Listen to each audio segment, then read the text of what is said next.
from different walks of They come from different walks of life, but all have one thing in common. They want their country back. Parents who want to take back control of their children's education. Veterans tired of being kicked to the curb. They believe in protecting the sanctity of life, securing our borders, standing for the flag, kneeling for God above, and an honest day's pay for an honest day's work. Hillary made fun of them. You could put half of Trump supporters into what I call the basket of deplorables. Biden called them a threat. The MAGA Republicans represent an extremism that threatens the very foundations of our republic. And DeSantis degradingly called them listless vessels. No, they aren't, Ron. They're great Americans who know there's one person who will always have their backs. I'm Donald J. Trump, and I approve this message. I'm a great American, and I'll always have your back. Welcome, ladies and gentlemen. We are getting close to the third GOP presidential debate. A couple things of note. We have whittled it down. The governor of North Dakota will not be on the stage, did not qualify. Neither will the totally not Rhino governor from, I think, Virginia or wherever the hell he's from. Who cares? He's gone too. Donald Trump will notably be absent. He's giving another rally tonight. So he will not be showing up for this debate either. He put in a request to the GOP to cancel the rest of the debates because it's kind of done at this point for all intents and purposes. And they denied his request. So he tried to cancel the rest of the remaining debates, and that was an unsuccessful move. So we get another go at it. So our field of candidates is down to, on the debate stage tonight, will be Florida Governor Ron DeSantis, who I think should have waited his turn and could have probably won the nomination. But I think he kind of screwed himself at this point. We also have Nikki Haley, the former UN ambassador, former governor of South Carolina. Let's see, who else do we have? We have Vivek Ramaswamy, who I still just don't trust. Don't know why. There's nothing I can put my finger on. Still just cannot trust him. But that's my own thing. I don't know. So we also have, there's one I'm forgetting. Oh, Senator Tim Scott, the easiest to forget. Senator Tim Scott from the great state of South Carolina. So he's still here. No idea why. No chance in hell. Of note, Mike Pence also dropped out of the race recently. I know everybody's heartbroken by that. Oh, and almost forgot. How could you forget the big man himself? Christopher Christie, former New Jersey governor. God, he's so garbage. I'm not going to start into Chris yet. But, what's the over-under on Chris Christie trying to eat Vivek Ramaswamy? Like, is that a foregone conclusion at this time? Or, I don't mean like violently, but maybe just take a small bite. I wouldn't count him out. But, with that being said, there's also another very interesting programming note going on. We covered the Where's Trump. Obviously, the Democrats also say that Lick the World Joe is still their candidate. Don't understand how he's going to run. That seems funny that they're not having a parallel process, because he seems like, doesn't seem like he's going to make it into the running in 24. So they either have somebody up or are just maybe just going to throw him up again. I mean, it worked once, right? Allegedly. Also, programming note. So this is the important. Tonight, ladies and gentlemen, tonight, for those of you who don't know, there's a small channel called Mighty Meat that streamed his first time ever, November 8th, 2022. So this is the 1 year anniversary of me streaming. And I was going to do something tonight, but Wednesday, A, is kind of a shit day. B, I wanted to laugh at this debate. And C, I dragged my feet and didn't get around to it. So that's the honest. So we're going to move that back to Friday. That's celebration. But I have been streaming for 1 entire year. I know, it's crazy. So that's what we got going on there. So I'm excited. Yeah. So back to the debate. The debate is going to be hosted by NBC News. It's going to be hosted by the woman who did the presidential debate in the famous clip of the "Why Would You Say That?" Let me see if I can find it. "Why would you say that, Joe?" That chick and Lester Holt.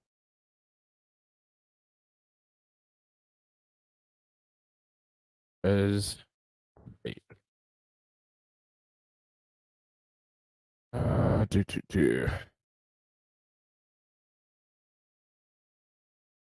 see.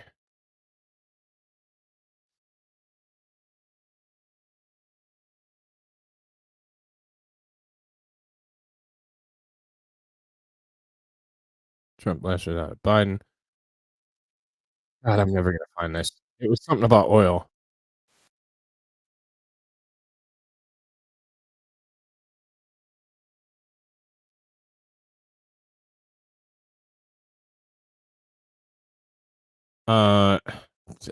I'm never gonna find it. Anyways, yeah, good luck trying to find it. But you all know the clip where Joe was talking about shutting down oil, and the gracious host said, "Why would you say that?" Blah blah blah. So that is one of those things that will always stick in the minds of debate watchers, master debaters. Also, it will be Lester Holt from NBC. They have signed an exclusive deal with Rumble, which I thought was kind of odd, to carry this debate for their quote conservative viewers. So, one, I didn't know NBC had conservative viewers. Two, I didn't know that the conservative viewers that were potentially NBC viewers would be on Rumble. And I don't think that conservative viewers are watching this anyways, in large part. So, but hope it works out for them. So that's the game plan tonight. We're going to go into a 2-hour debate. There are questions. The most notable and newsworthy is Israel. That came up several times in the pre-debate talking points. What's going to be asked? What's going to be brought up? So expect a heavy dose of Israel and American self-righteousness. And there'll probably be something really damaging to the GOP coming from the moderator's perspective that we'll probably see in regards to a topic. Don't know what that topic is yet, but I'm sure they'll be able to slide one in there real quick. As far as what I expect from the debate, I expect it to be a little bit calmer. I expect it to be a little bit more toned down. Vivek's going to be his same over-the-top personal self. Chris Christie's going to try and get a fucking Subway sponsorship. I don't know. Tim Scott will be forgettable and soft-spoken as always. Nikki Haley will try and prove that she's the best minority woman for the job. And damn, how am I always forgetting somebody else? Oh, DeSantis will probably have another good debate, honestly. But he's killed himself with the true GOP, and I think that certainly harms him and doesn't do him any favors going forward. He's going to have a consistent uphill battle because of the choices he made and coming out this year. And it could, I mean, honestly, if we're talking about it, if something happens to Donald Trump where he's arrested or he's removed from running, know that the other side really wants to do that and is trying everything they possibly can. Maybe it pays off for DeSantis. Maybe he slides in as the candidate. But as long as Donald Trump is still here, it's his to lose. And the polls reflect that. I saw some polls where he's up 60 points over DeSantis. So a lot of things can change. It's a long season. We don't vote until a year from now. So a lot of things could happen now between now and then. But they're really running for a backup plan and running for second place, everyone on this stage. And I think they know that. We know that. So we'll see what happens. So we're about 4 minutes from the debate. Watching it on the other screen so we won't miss anything. But so that is kind of the rundown of what to expect tonight. Not a whole hell of a lot, honestly. But there could be some interesting moments. I'm really curious to see what the Israel stance is, because we know it's going to be I stand with Israel, but who's gonna compromise their being for it?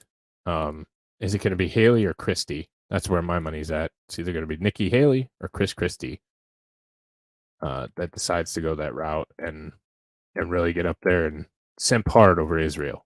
So that's something to look forward to. But gives us just enough time to say hello to everybody, and we'll get right into it. Rumble, I appear to be working, but I don't see anybody over there. But Bad Dazzer, what's up, buddy? Dog Mama, hello. See, I haven't put it in before. That was supposed to be where I could remember where the hell it was. I forgot that I put it up there. Ramaswamy, DeSantis, Haley, Tim Scott, Chris Christie. Lester Holt, my hero, stunning and brave, perfect example of journalistic integrity. Sure. Let's go with that for now. It makes it more credible when I bash him later.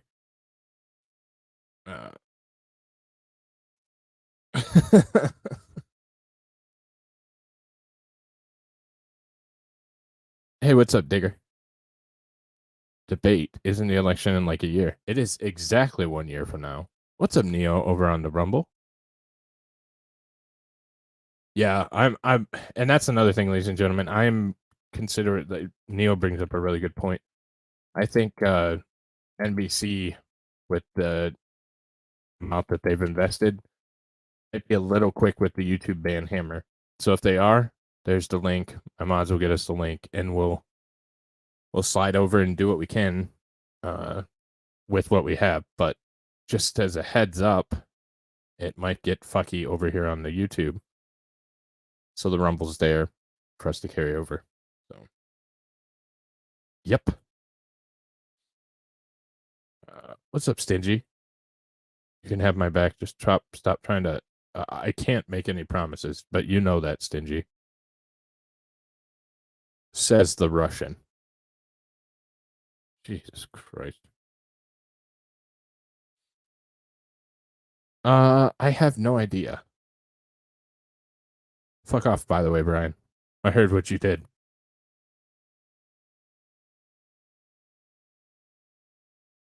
I like Vivek. I trust him when it comes to his non-interventionist stance. He's too out of nowhere, and we've seen in conservative media and conservative groups, there's been too many infiltration of people that are controlled opposition and that really don't have our best interest at heart. So that's all that concerns me, is the fact that he came out of nowhere, and nobody knows a hell of a lot about him, and he could well be controlled opposition. He says all the right things, but I think it's an interesting dynamic, and I don't dislike him. I just like to exercise caution. He comes a little too hard at the not as much as Nikki Haley, but he comes a little bit too hard with the I have a long last name and I'm a minority. I don't like that. You're an American first. I don't like when anybody does that. And that would be my major gripes with Vivek.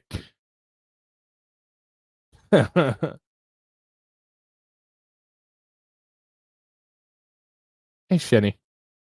Thank you. Hey, what's up, Bobby? Fuck yeah. They actually play tomorrow. I just looked at it, so it's tomorrow. So crisis averted. Thank you. Thank you.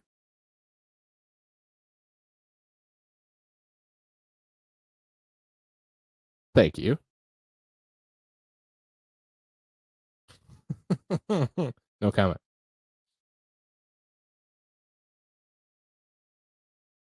Did you know? Yes, it does. It gets heavily censored. You can't even put it in, as you probably already know.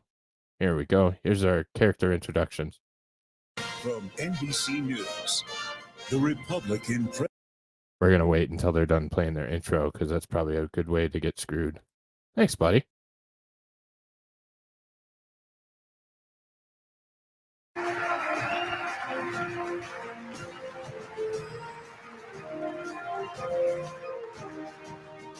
Oh, damn. And good evening, everyone. Welcome to the Republican presidential debate. I'm Lester Holt, anchor of NBC Nightly News. Good evening. I'm Kristen Welker, moderator of NBC's Meet the Press. Hello, I'm Hugh Hewitt, host of Salem Radio's The Hugh Hewitt Show. No, they own just 68 days from the Iowa a lot caucuses, of most where Republican everything. Primary voters will begin to determine their party's nominee for president. Tonight, we'll question 5 candidates seeking that nomination on how they're best prepared to be commander-in-chief. Hey, Linda. And, of course, how best to bring down prices impacting Americans across the country. We have 2 hours for a serious debate on the issues that matter most to Republican voters. You know I'm doing it. Candidates will have 1 minute and 30 seconds for answers and the opportunity for a closing statement. Follow-ups will be at the discretion of all of us at the table, the moderators. Oh, no. Invoking a candidate's name or policy does not necessarily mean the mentioned candidate is entitled to a response. I want to caution all the candidates not to interrupt or speak over your fellow debaters. If you talk over each other, the voters can't hear you. Whoa. Given the critical issues we're facing specifically on the world stage, we want everyone to hear every word you have to say. Continued interruptions may result in loss of additional questions. And to our audience, please hold your applause so that the candidates can be heard. With that said, let's have a good debate. All right, our first question, the opening question, is one for all of you. Donald Trump is the first ex-president in more than 100 years. Oh, of course it's starting here. Wait a minute. Remains popular among Republican primary voters as his legal challenges mount. Governor DeSantis, let me begin with you on this one. Speak to Republican voters who are supporting Donald Trump. Why should you and not him be the Republican nominee to face Joe Biden a year from now? This country is in trouble, and the elites that have put us here, they don't care about you. They don't care that you're having to grapple with higher grocery prices or have higher gas prices. They don't care that your family's less secure because of the open border that's allowed drugs and even terrorists to come into this country. Well, I care. I am not going to sit idly by and let this country continue its downward spiral. We need leadership, and we need it now. I'll take the hits. I'll take the arrows. I'll take the slings, because ultimately it's not about me. It's about you. I will fight for you. I will make sure to lead this country's revival, and I will win for you and your family. Actions speak louder than words. We don't have time for excuses, and it's not something that we're going to be able to have all these distractions. As a veteran, I will get the job done. Now, if you look where we are now, it's a lot different than we were in 2016.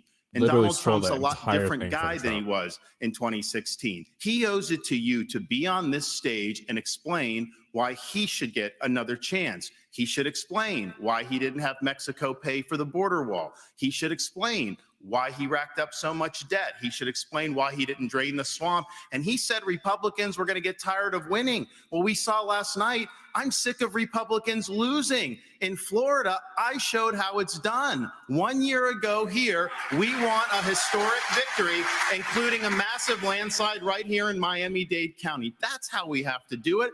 So I promise you this, as the nominee, next November, I'll get the job done. And as president, I will deliver. Your time is up. Let me turn to Ambassador Haley. It is in Miami where Donald Trump made huge gains last election, by the way. Well, I think you look at the fact that we're almost $34 trillion in debt. 60% of Americans are living paycheck to paycheck. 50% of American families can't afford diapers. 1 in 6 American families can't pay their utility bills. You have parents who are worried about what's being said or taught to their child in the classroom. There's no transparency. We have anti-Semitism all over our college campuses, and students feel unsafe. You've got an open border where terrorists can come through, and we've got wars happening all over us, and there are dangers around Very us. Democratic answer. Everybody wants to talk about President Trump. Well, I can talk about President Trump. I can tell you that I think he was the right president at the right time. I don't think he's the right president now. I think that he put us $8 trillion in debt, and our kids are never going to forgive us for that. I think the fact that he used to be right on Ukraine and foreign issues, now he's getting weak in the knees and trying to be friendly again.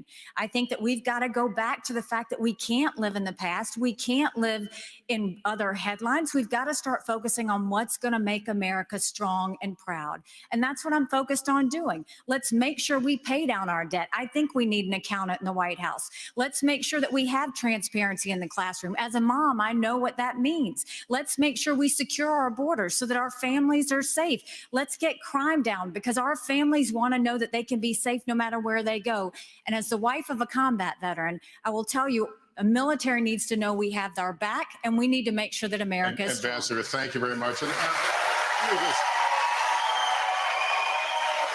That felt really gross. Let me just really caution the gross. audience. Let's not go down this road. We've asked you to please, keep Oh, restraining shut the yourselves. hell It up, would be Lester. helpful so we can hear the candidates, because these are important issues and the voters want and need to hear them. Mr. Ramaswamy, let me turn to you. Please make your case. Why should you be the nominee and not the former president? I think there's something deeper going on in the Republican Party here, and I am upset about what happened last night. We've become a party of losers at the end of the day. It was a cancer to the Republican establishment. Let's speak the truth. I mean, since Ronna McDaniel took over as chairwoman of the RNC in 2017, we have lost 2018, 2020, 2022, no red wave that never came. We got trounced last night in 2023. And I think that we have to have accountability in our party. For that matter, Ron, if you want to come on stage tonight, you want to look the GOP voters in the eye and tell them you resign, I will yield my time to you. And frankly, look, the people there cheering for losing in the Republican Party. Think about who's moderating this debate. This should be Tucker Carlson, Joe Rogan, and Elon Musk. We'd have 10 times the viewership, asking questions that GOP primary voters actually care about and bringing more people into our party. You think the Democrats, and we've got Kristen Welker I like here. that a lot. You think the Democrats would actually hire Greg Gutfeld to host a Democratic debate? They wouldn't do it. And so the fact of the matter is, I mean, Kristen, I'm going to use this time because this is actually about you in the media and the corrupt media establishment. Asking the Trump-Russia collusion hoax that you pushed on this network for years. Was that real, or was that Hillary Clinton made up disinformation? Answer the question. Ooh, I like it. Ooh, I like it. Oh, I fucking like it. I like it. We need accountability because this media rigged the 2016 election. They rigged the 2020 election with a Hunter Biden laptop story. And they're going to rig this election. Your time is up. Accountability. Let me turn to Governor Christie. Why you? Hell yeah. Audience, I like that. I like that from Vivek. Audience, let's not do this. Let's not do this. Let's let the candidates speak. Governor Christie, why you and not former President Trump? Well, Lester, look, you said it at the beginning of the debate. We are dealing with extraordinarily important issues facing this country right now. We have our greatest ally in the Middle East under fire from a terrorist group that has committed shut up. Nobody wants to hear this wiping shit, them Chris. and every Jewish person in this world off the map. We have Ukraine with Vladimir Putin, a communist KGB dictator who wants to put the old band back together. He's starting in Ukraine, and he's going to move to the Baltics and Poland after that. We have inflation in this country that is choking every American family that wants to try to rise up and give their children a better life. And tonight, yes, Neo. We need to decide which president is going to be the one to tackle the big issues, who's going to make this country look once again, not just inward, but look outward at the world and say America is the country, the indispensable nation that makes this a safer world And in a safer world, American innovation, American hard work has always been the thing that has driven our country to greater things. I'm going to be the president who will do those big things. We're not going to be small. And I'll say this about Donald Trump.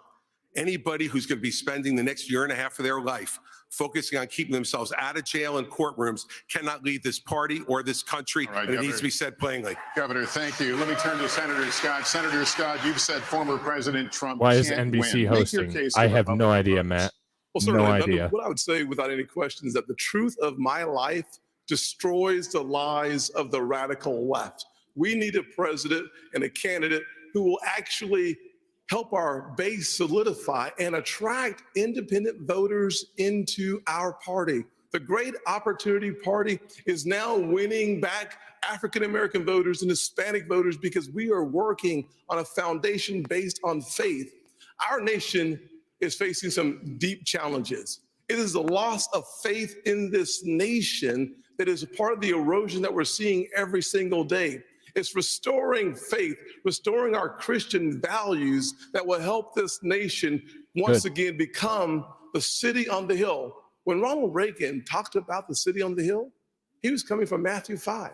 When President Lincoln talked about a house divided, that was I put up a short the other day, and there were at least 5 of us that watched it. Foundation. You don't have to be a Christian for America to work for you, but America does not work without a faith-filled Judeo-Christian foundation. I would be the president that helps us restore faith in God. I'm so happy you guys are all here because YouTube is doing me no favors at all. Focus, none of the issues, the policies matter. We have to get back to being a nation that is, in fact, the city on the hill that believes in each other enough for us to fight for that future. Senator Scott, thank you. We're going to turn now to the challenges facing the next commander-in-chief. You'll all be fielding questions first from me and the Republican Jewish Coalition, and then from Kristen and Hugh.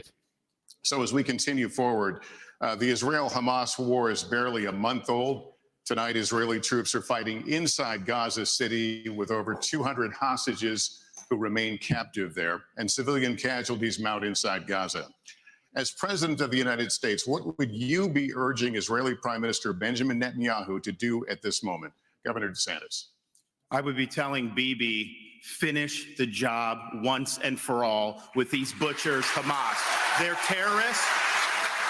They're massacring innocent people. They would wipe every Jew off the globe if they could. He cannot live with that threat right by his country. That Hamas should release every hostage and they should unconditionally surrender. I'm sick of hearing the media. I'm sick of hearing other people blame Israel just for defending itself. We will stand with Israel in word and in deed, in public and in private. And I can tell you, as governor, I actually did something about it. Biden's neglect has been atrocious. We had Floridians that were over there after the attack. He left them stranded. They couldn't get flights out. So I scrambled resources in Florida. I sent planes over to Israel, and I brought back over 700 people to safety. There could have been more hostages had we not acted. And I'll tell you this, I met the first plane load when they came to Florida, and one of the mothers pointed to a 6-year-old daughter, and she said, my daughter had been saying the last 2 nights, Mommy, I don't want to hear any more bombs, no more rockets. I just want to get back to Florida. So there's a difference between words and deeds. We acted and we saved lives. Thank you. So we know who's paying Ron DeSantis' What would you be bills urging now? Prime Minister Benjamin Netanyahu to do? Would you consider humanitarian pause, for example? The first thing I said to him when it happened was I said, finish them. Finish them. And the reason is I worked on this every day when I was at the United Nations. And we have to remember. We're gonna pause, and I don't like to do this because I like to keep up with it, but these fucking neocons with their bullshit, they'll finish them. They're talking about wiping out and genociding a whole group of people just because we fucked around and found out in the region for so long that every single one of them hates us. So make their next generation hate us and the next generation hate us, and let's keep it going, because that's the way the defense contractors get their money. That's the way the politicians stuff their pockets, and that's the way this bullshit goes back through the cycle over and over and over again. And they can perpetuate the same bullshit every single time, and it pisses me off. Remember that they have to, 1, eliminate Hamas, 2, support Israel with whatever they need whenever they need it, and 3, make sure we bring our hostages home. We need to be very clear-eyed to know there would be no Hamas without Iran. There would be no Hezbollah without Iran. There would not be the Houthis without Iran. And there wouldn't be the Iranian militias in Syria and Iraq that are trying to hit our military men and women if it hadn't been for Iran. And who is funding Iran right now? China is buying oil from Iran. Russia is getting drones and missiles from Iran. And there is an unholy alliance. We need to be clear-eyed. The last thing we need to do is to tell Israel what to do. The only thing we should be doing is supporting them and eliminating Hamas. It is not that Israel needs America. America needs Israel. They are the tip of the spear when it comes to this Islamic terrorism, and we need to make sure that we have their backs in that process. All right. Thank you. Mr. Ramaswamy. Mr. Ramaswamy, any daylight between you and the candidates we just heard in this issue on what you would tell the Prime Minister? Not in terms of what I would tell the Prime Minister, no. In fact, I would go one step further. The founding vision of Israel was based on the idea that they don't want to depend on anybody else's sympathy or direction in defending themselves. So what I would tell Bibi is that Israel has the right and the responsibility. Thanks for the super chat, buddy. Itself. I would tell him to now I smoke can't those run because I took foreign money, and then I'm not one of these States, fucking I'll cowards. be smoking So the I have terrorists to, on our southern border. That's his responsibility. This is our responsibility. That's how we move forward. But I want to be careful to avoid making the mistakes from the neocon establishment of the past. Corrupt politicians in both parties spent trillions, killed millions, made billions for themselves in places like Iraq and Afghanistan, fighting wars that sent thousands of our sons and daughters, people my age, to die in wars that did not advance anyone's interests, adding $7 trillion to our national debt. And Joe Biden sold off our foreign policy.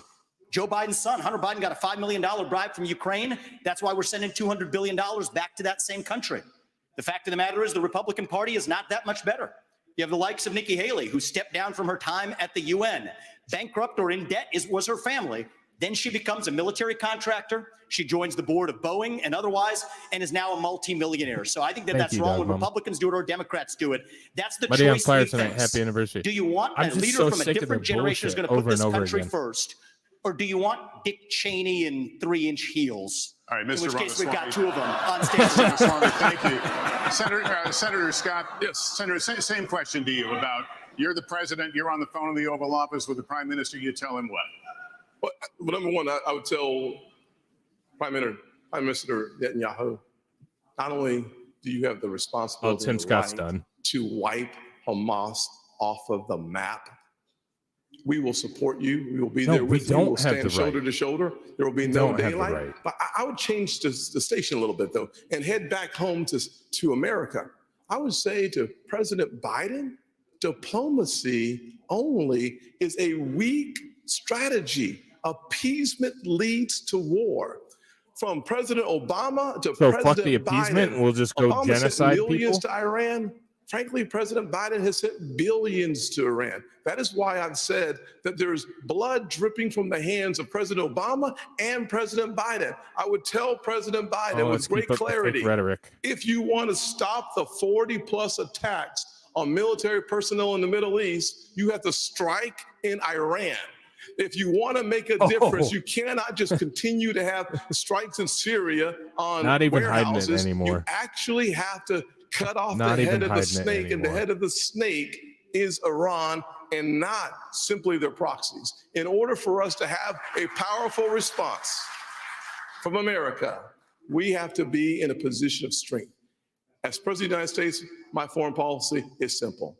You cannot negotiate with evil. You have to destroy it. All right, Senator Scott, thank you. Governor Christie, I want to get you to weigh in here. Look, Lester, these problems are so big and serious that the first thing I would say to Prime Minister Netanyahu is pretty simple. America is here, no matter what it is you need at any time to preserve the state of Israel. Remember that Hamas's main goal is to get rid of Israel, is to get Israel absolutely off the map. Now, there are three things I think I would say to him when he asked for advice. The first I would say is that it is absolutely your obligation not calling you for to advice, protect Chris. the territorial integrity of Israel. Secondly, to make sure you protect the security and the safety of your people. Every time something happens to compromise either one of those things, it creates greater unrest in the entire region. Second, You must go in and make sure that Hamas can never do this again. The fact is that Israel and their intelligence community failed. They failed here, and they failed the people of the state of Israel. And so we need to work closely and better together to make sure, one, that they're degraded, and two, that we know everything that's going on inside Gaza Strip when it's going on, so that something like this can't happen to kill 1,400 individuals again. And the third thing is to keep your eye on the ball. Make sure that we continue to isolate Iran. Work with the reasonable nations in the Middle East, the other Arab nations who want to partner with you, and make sure that we continue to isolate Iran so that their only friends in the world are the part of the evil foursome: China, Russia, Iran, and North Korea. Governor Christie, thank you very much. And we're going to continue in this vein right now with a question from Matthew Brooks, the CEO of the Republican Jewish Coalition, a partner of the Republican National Committee in this debate. Here what the fuck? Given attacks by Iranian-backed proxy groups on U.S. military bases in Syria and Iraq, this is a ploy for war with Iran. Approximately 24 of our U.S. servicemen. Do you support the use of military force by the United States against Iran? Holy shit. I cannot believe this is on a stage in America right now. Yes, I'd first like to say they're 5-inch heels, and I don't wear them unless you can run in them. Strong, powerful women. The second thing that I will say is I wear heels. They're not for a fashion statement. They're for ammunition. What we need to be doing for Iraq and Syria is, first of all, the idea that our men and women could be targeted and that we've allowed almost 100 hits to happen under Biden's watch is unthinkable. We need to understand this is Iran giving the green light, telling them what to do, and we shouldn't be doing the tit for tat like what Joe Biden has done. We need to go and take out their infrastructure that they are using to make those strikes with so they can never do it again. Iran responds to strength. You punch them one and you punch them hard and they will back off. But what we don't need is Biden falling all over himself to get back in the Iran deal. Him giving $6 billion to get 5 hostages home. Him telling Netanyahu now that he needs a pause or a ceasefire. We don't need him going and sitting there tiptoeing around Iran because he thinks they're going to do something. You don't respond to an enemy and a terrorist with fear. You respond with strength. When you do that, that's when the world pays attention, and that's when Iran stops. Thank you. Governor DeSantis, if I can continue with you. Just today, the U.S. launched another one of its limited airstrikes against targets in Syria, this time Iranian-linked facility. How far would you go militarily to hold Iran accountable? But we won't find that out till later. Well, first, Matt, thanks for your question, and I appreciate what you've done over the last month. I know it's been very difficult for the community, and appreciate you guys rallying together in difficult times. I actually served in Iraq back in the day, and we had Al-Qaeda in Iraq. You had Shia militias that were funded by Iran that were killing hundreds and hundreds of U.S. troops. And as commander-in-chief, I am not going to put our troops in harm's way unless you're willing to defend them with everything you have.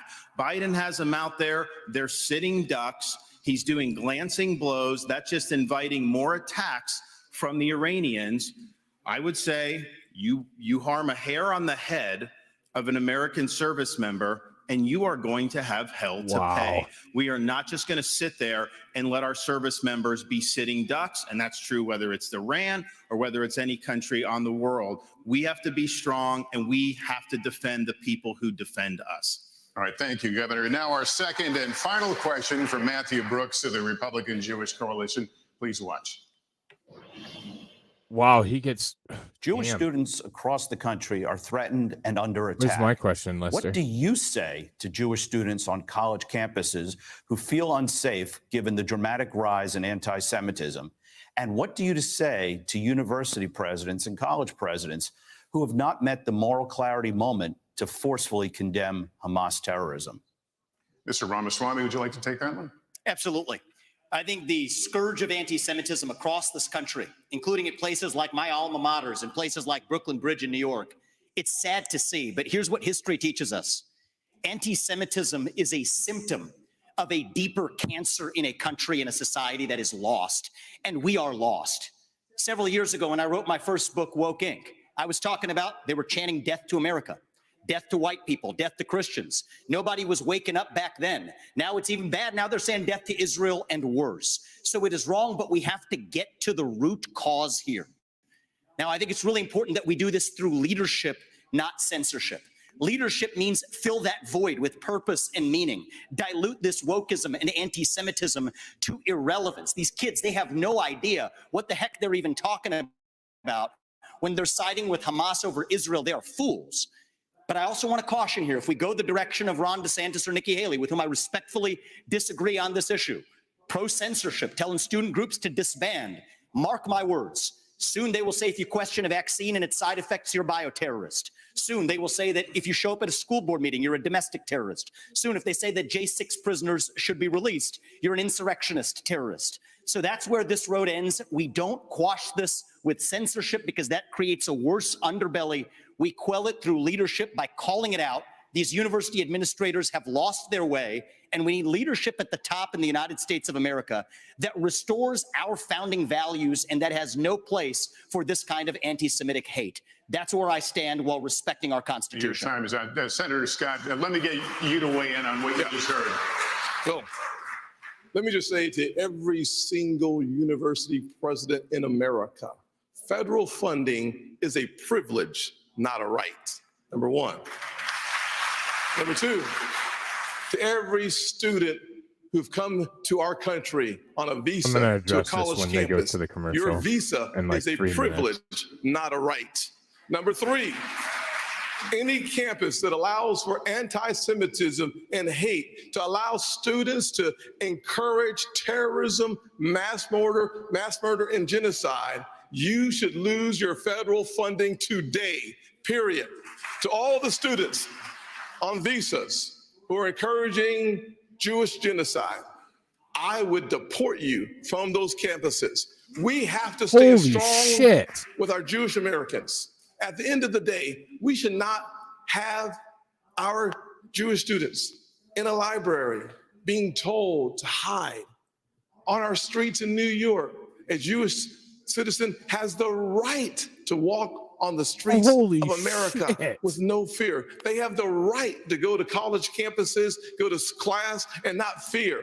We will restore that. I can't wait for the commercial break. I have so much on anti-Semitism on college campuses in 2017, because even then there was a rise of anti-Semitism on college campuses. We must force the people off those campuses, and Senator frankly, Scott, thank you. Let me out of our country. Let me turn to the Governor DeSantis here. What do you think about what he just said?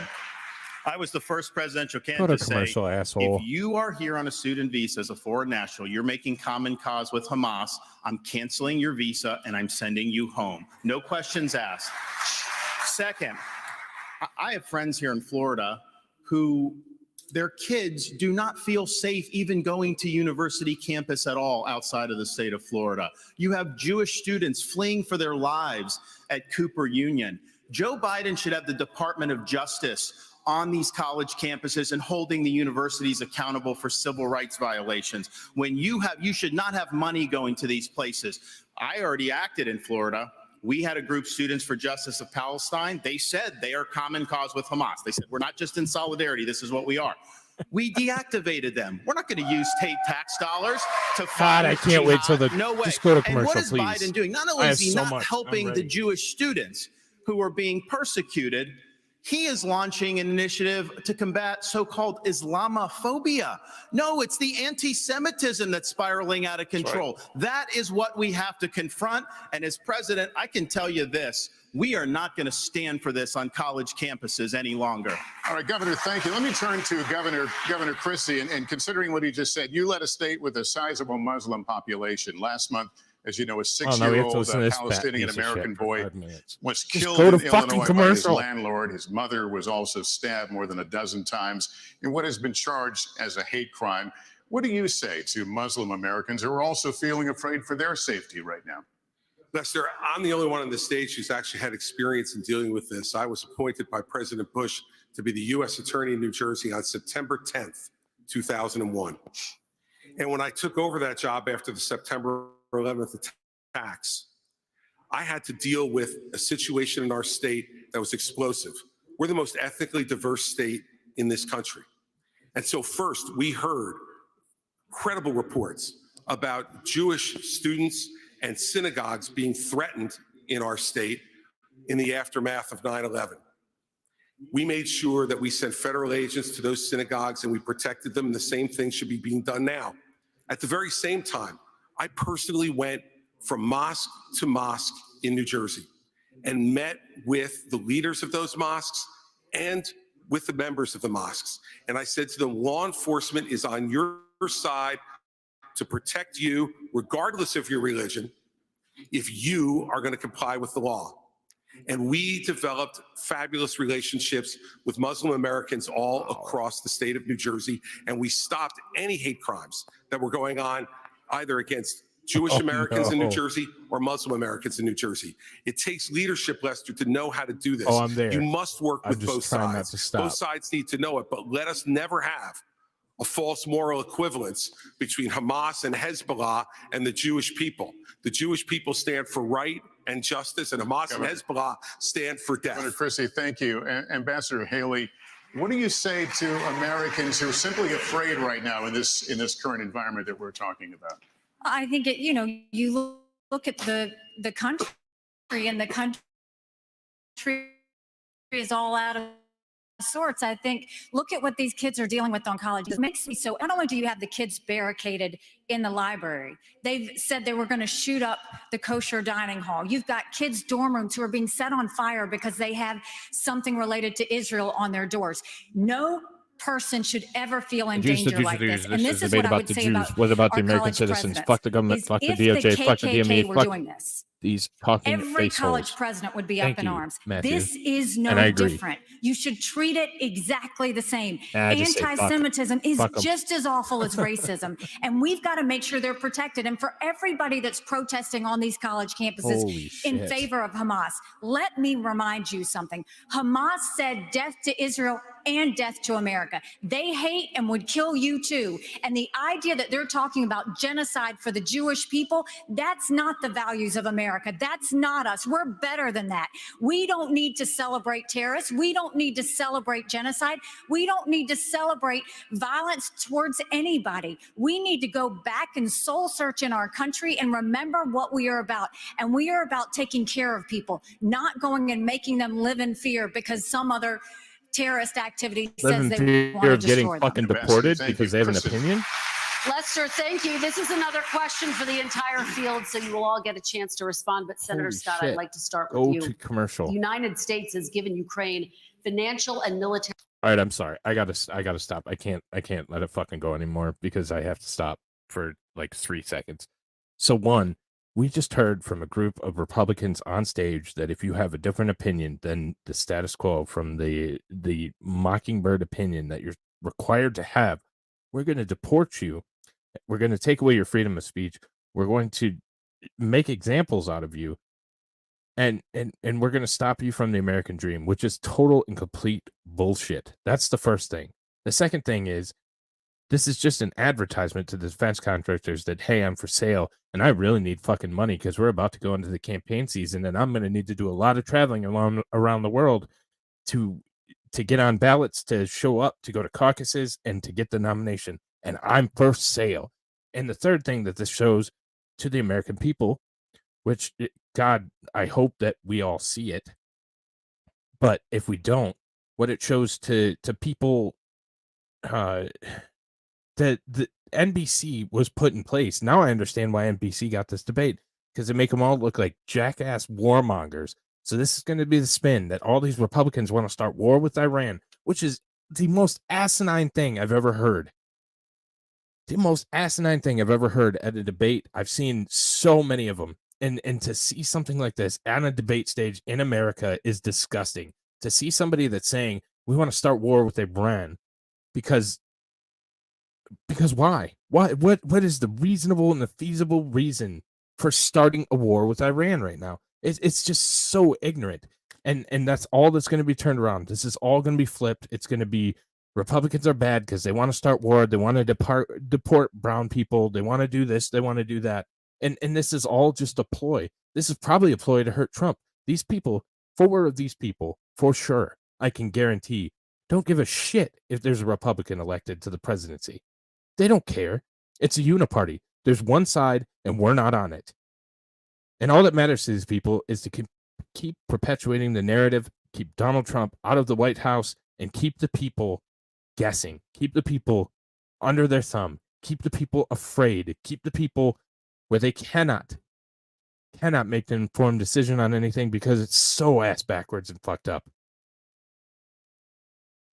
They just asked for active war with a sovereign state that has done nothing, not a damn thing to us in the recent past. Is Iran good? Nope. I don't think they are, even remotely.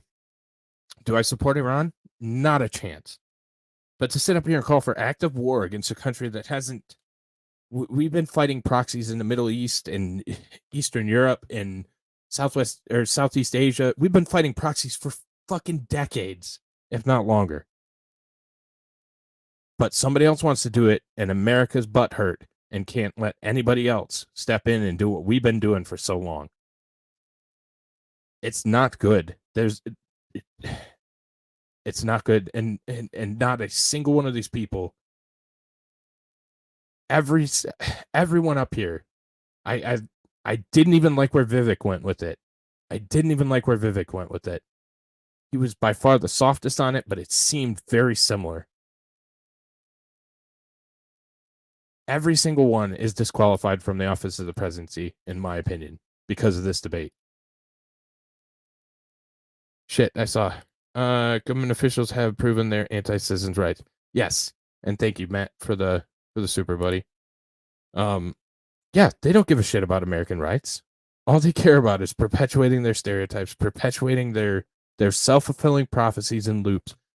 It goes to defense contractor put this back in their pocket. They authorize more military action, kill more brave young men and women from the United States. And it all just keeps going round and round. And that's a dying empire. Whoever can get rich and whoever can stuff their pockets the most before the whole thing fucking collapses, and they have no interest in making it better. They just want to see it burn and get out with as much money as humanly possible. Sorry. Support since the war began more than 600 days ago. President Zelensky told me on Sunday, if Russia isn't stopped now, quote, the price will be higher for the United States, and Americans would be forced to, quote, send your sons and daughters to defend NATO. It's going to be the rest of the thing. Senator it's going to be war after war after war after I certainly Republicans have been very supportive of Ukraine. I believe that ultimately we should make sure that the President of the United States states what is America's national vital interest in Ukraine. It is actually in degrading the Russian military. We've been very effective using our resources and our weaponry and the incredibly high price of Ukrainian blood to achieve that objective. Every day we get closer to the degradation of the Russian military, and that's really because they just but the American Ukraine's people are frustrated that they do not have a president and who reminds us and tells us where's the accountability. They finally Where are those kicked it dollars? in How are those dollars being spent?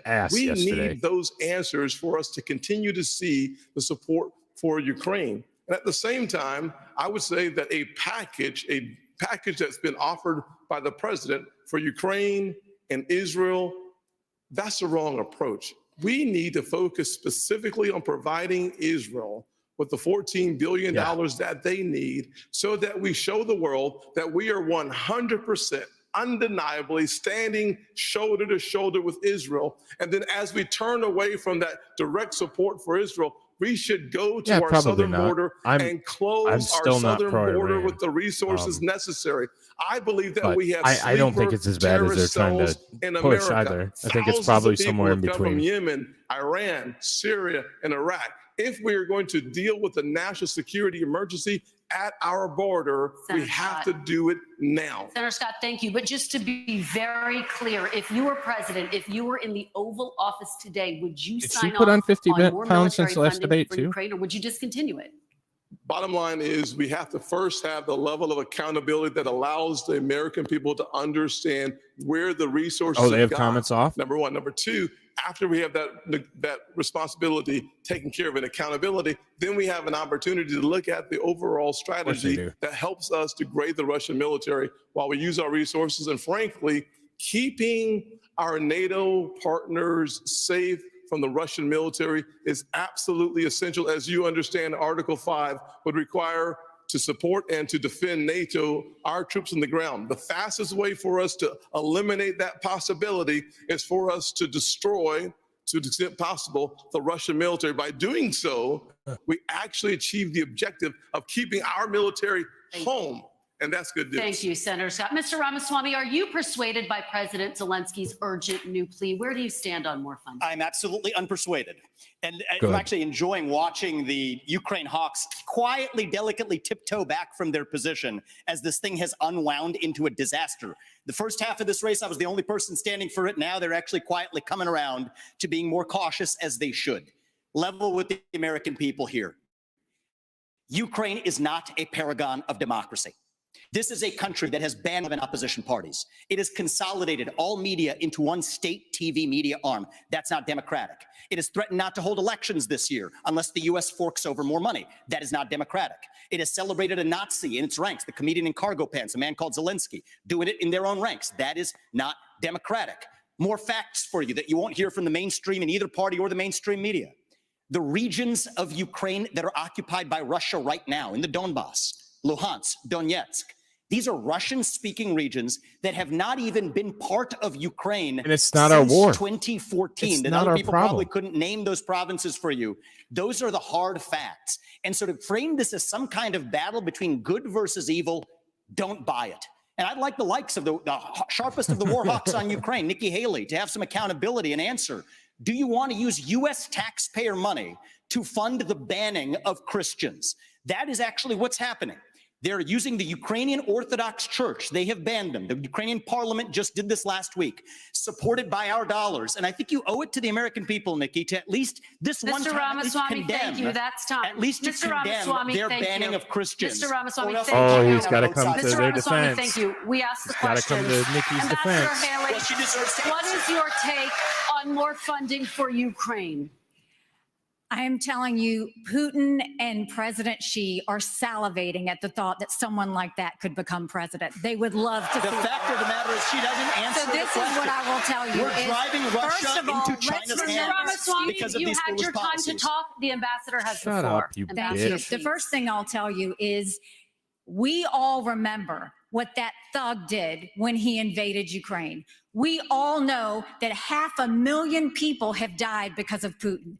And here is a freedom-loving, pro-American country that is fighting for its survival and its democracy. A freedom-loving No, I don't think we should give them cash. I think we should give them the equipment and the ammunition to win. And I'll tell you, if Biden had done it when they first asked for it, this war would be over. But let's also remember this. Yeah. Russia would have kicked their ass a lot sooner. When you left Afghanistan in shambles and left them with a ton of weapons and money, it's not that we left, it's how we left. Oh my God. When you look at Ukraine, don't think for a second, now everybody wants to move away from Ukraine. They'll want to move away from Israel a year from now. America can never be so arrogant to think we don't need friends. After 9/11, we needed a lot of friends. Now is the time to get partnerships.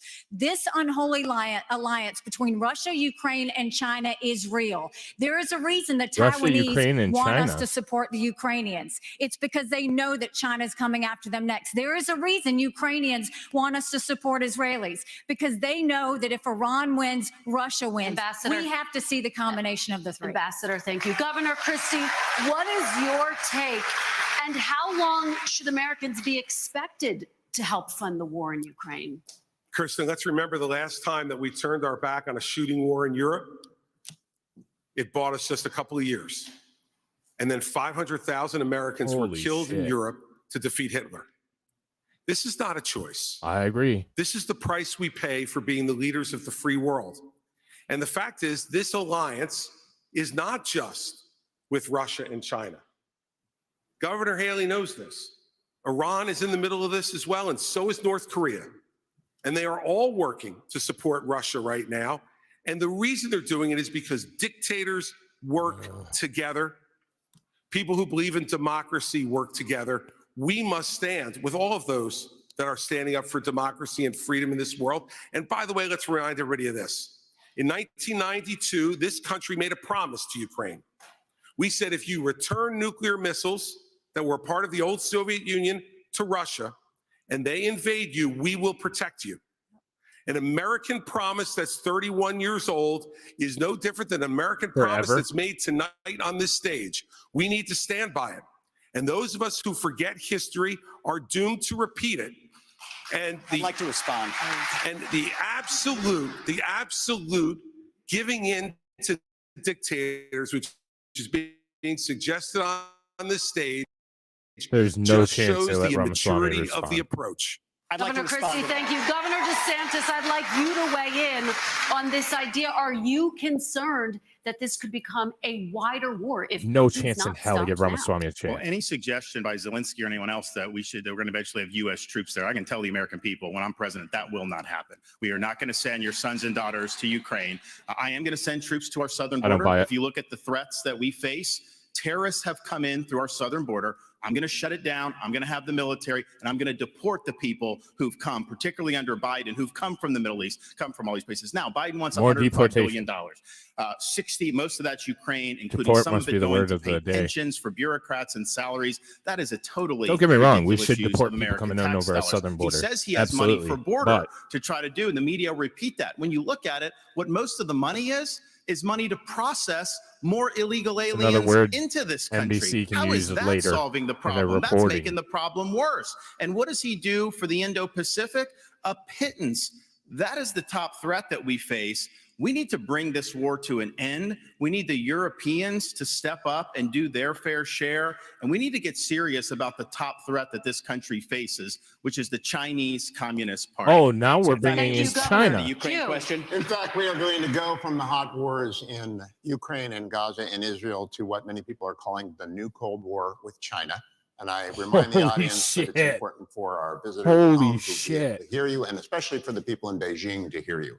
Many Republicans believe that the Chinese Communist Party and General Secretary Xi is an existential threat to the United States. The flashpoint is Taiwan. For decades and decades, the American military, but primarily the United States Navy, has deterred an attack from China to the island state of Taiwan. But Ronald Reagan's Navy of 600 ships is gone. Now, the question to you is, and I'll start with you, Ambassador Haley, because you were in President Trump's cabinet. His goal was a 355 ship I hate Navy. being right most of the time, but we've spent over an hour on nothing but war. Is that big enough to deter and, if necessary, defeat an invasion of Taiwan? That's what I'm saying. China has the largest naval fleet in the world. They have 350 ships. They'll have 400 ships in 2 years. We won't even have 350 ships in 2 decades. China has built up their military. It's not just land, air, and sea. They're doing cyber. They're doing artificial intelligence. They're doing space. America needs to modernize our military. We need to do everything we can. The first thing is you go and you make sure you have the backs of Ukraine. That's why the Taiwanese want us to support Ukraine, because they know that sends the biggest message to China. The second thing is we go to China and we start being tough on them. No more sales of our American soil to China, and let's take back what they've already stolen. Then you go and to the universities. No more having millions of dollars go to our universities. Then we will go and end all formal trade relations with China until they stop murdering Americans from fentanyl, something Ron has yet to say that he's going to do. And then we modernize our military. When we strengthen our military, when we modernize it with the focus of cyber, artificial intelligence, and space, when we make sure that we have the backs of our friends, whether it's in Israel, whether it's in Ukraine, and we should be arming Taiwan. Make sure they have the equipment they need. Make sure they have the training they need now. There's nothing China fears more than knowing that America will have Taiwan's back. Let's make sure that we show it by making sure they have the equipment they need. Governor DeSantis, my question is specifically about the Navy. It's at 291. It's going to go down perhaps as low as 280. Is it enough? And what would you build if you were going to build more? Not enough. We have to have the ability to back up a strategy of denial of President Xi's ambitions. And if China is able to be the world's leading superpower, that will affect you and your family in ways that are going to be very bad. They will export authoritarianism all around the world as the cost of doing business. They will impose things like social credit scores and internet monitoring. So this is to this generation what the Soviet Union was to the post-World War II generation. I've already released a plan. We're going to get to 355 ships at the end of the first term, 385 ships at the end of the second term, but we're going to have a path to 600 ships over the next 20 years. I think the future of freedom is going to be determined in the Indo-Pacific. We have a strategy not just military, but decoupling from the economy and fighting them here at home with their cultural. Ambassador Haley said somehow I wasn't doing. She welcomed them into South Carolina, gave them land near a military base, wrote the Chinese ambassador a love letter saying what a great friend they were. That was like their number one way to do economic development. In Florida, I banned China from buying land in this state, and we kicked out on our universities, and we kicked the Confucius. Real quick, there's a E4B, which is command and control for the president and secretary of defense landing in Israel right now. Highly, highly unusual. Highly unusual. Institutes out of our universities. We've recognized the threat. I petitioned the GOP to not warmonger this much until I turn 45 and I'm not eligible for the draft, or until I break my back. Over that entire period of time. You Where are should we get going breaking to get quickly. the money, and what would you build, and what kind of ships to deter China from attacking Taiwan? Well, two major problems with the question. Number one, we do not have currently a defense industrial bank to allow us No, to it's have going the to kind of Israel. production that we need in order to keep America safe. Frankly, if we are not prepared to fight and engage It's over in three Greece and it's still continents 40,000 at the feet. same time, think about where we are today. It's going in to the Israel. Middle East, we are in the midst of trying to back our strongest 39,000 ally. feet in Eastern Europe, altitude at we've seen our resources and our weaponry help degrade the Russian military. The Indo-Pacific, we have real challenges. The long-term threat, speed. is China. Immediate threat is our southern border. 553 In order for us knots. to It's have not the even slowing down. military Jeez, it's going to to fight three different going to Israel. continents at the exact same time. We are going to have to invest heavily in our military, but we're also going to have to invest heavily in an industrial base so that we can hit our objectives from a military perspective, not only with our ships, but also with our planes. We are so old as a military that in order for us to recalibrate, we're going to have to invest. One of the things I do in my Made in America strategy is we create more than 4 million new jobs by having high-tech manufacturing come back to America, decoupling from China, so that we focus our attention on creating that industrial revolution that will be necessary for us to achieve the goal of having a military that is ready to be lethal and come home safe. Senator, Mr. Ramaswamy, I'm looking for specifics. What would you build? Where would you build it? When would they be in the water? How big would the fleet get? First answer is end the toxic divest to invest program. For people who don't know about that, we're decommissioning ships in the South China Sea. The foundation of war is economics. Rebuild our defense industrial base at home. But here's the dirty little secret. Our actual defense industrial base depends on China for the supply chain, for the F-35 jets, for the ships that we're building. Think about this. Why are we stockpiling that if it isn't to actually be strong against our enemy, China? We depend on them for that. Just like we depend on them for pharmaceuticals, just like we depend on them for semiconductors. So here's why we can't get tough with China. It's because we depend on them for our modern way of life, and we have to declare economic independence from our enemy. That's the Declaration of Independence that Thomas Jefferson, at the age of 33, would have signed. And today, if he were alive, that's the Declaration of Independence that I will sign as the next president. I do have to recognize that Ron DeSantis was correct about acknowledging Nikki Haley's tough talk when she was ambassador to the UN, calling China our great friend, bringing the CCP to South Carolina. What he left out, though, Ron, and be honest about it, there was a lobbying-based exemption in that bill that allowed Chinese nationals to buy land within a 20-mile radius of a military base lobbied for by one of your donors. So I think we have to call a spade a spade. We need politicians who are independent of the forces that increase our dependence on China. My message to Xi Jinping is this. You are done buying land in this country. You will not donate to universities in this country. U.S. businesses won't expand into the Chinese market until you play by the same set of rules. Ramaswamy, you're kicked out of the WTO, and you actually have to have accountability for the COVID-19 Bobby, I won't let pandemic him financially, which unleashed hell on the world. We have to hold them accountable. Do you have a number and a plan? I think that we need to increase our naval capacity by at least 20% over the course of the next several years and be able to meet our AUKUS agreement standards. Right now, we are at risk of not even being able to meet our AUKUS standards with Australia and the UK. So what we need to do is have a plan that reverses the trajectory of the divest to invest program Hugh, I'd like to by 20% over the next 3 years. Governor Christie? You know, my first observation Al-Madin clashes is are that taking nobody answers place your between the American forces and the SDF. My second From the observation areas that is these three occupy in the middle each of think they're the region enemy. between Syrian I know army and its China allies is the from the enemy, points of and that's control. what we should be focused on. Could So be let's why. be really clear. Certainly could. The nuclear submarines in this United States Navy is It the left greatest DC. deterrent to Chinese aggression, and that is the first place I would go to increase American naval power. Our nuclear submarines are able to move stealthily, quietly, and effectively, and if we are going to deter China from invading Taiwan, the only way we're going to do it is to make sure that they don't know whether how many nuclear submarines from the United States of America are in the South China Sea and in that area and ready to strike on them if they decide to move on Taiwan. And so we, as our first priority, need to go directly to our nuclear sub program, Hugh, and we need to increase it drastically. Now That we're would be talking about priority number one. nuclear Ships subs would come next. on top of But to me, the ships are secondary choice here. The submarines are the single most important thing that we could be using to deter China.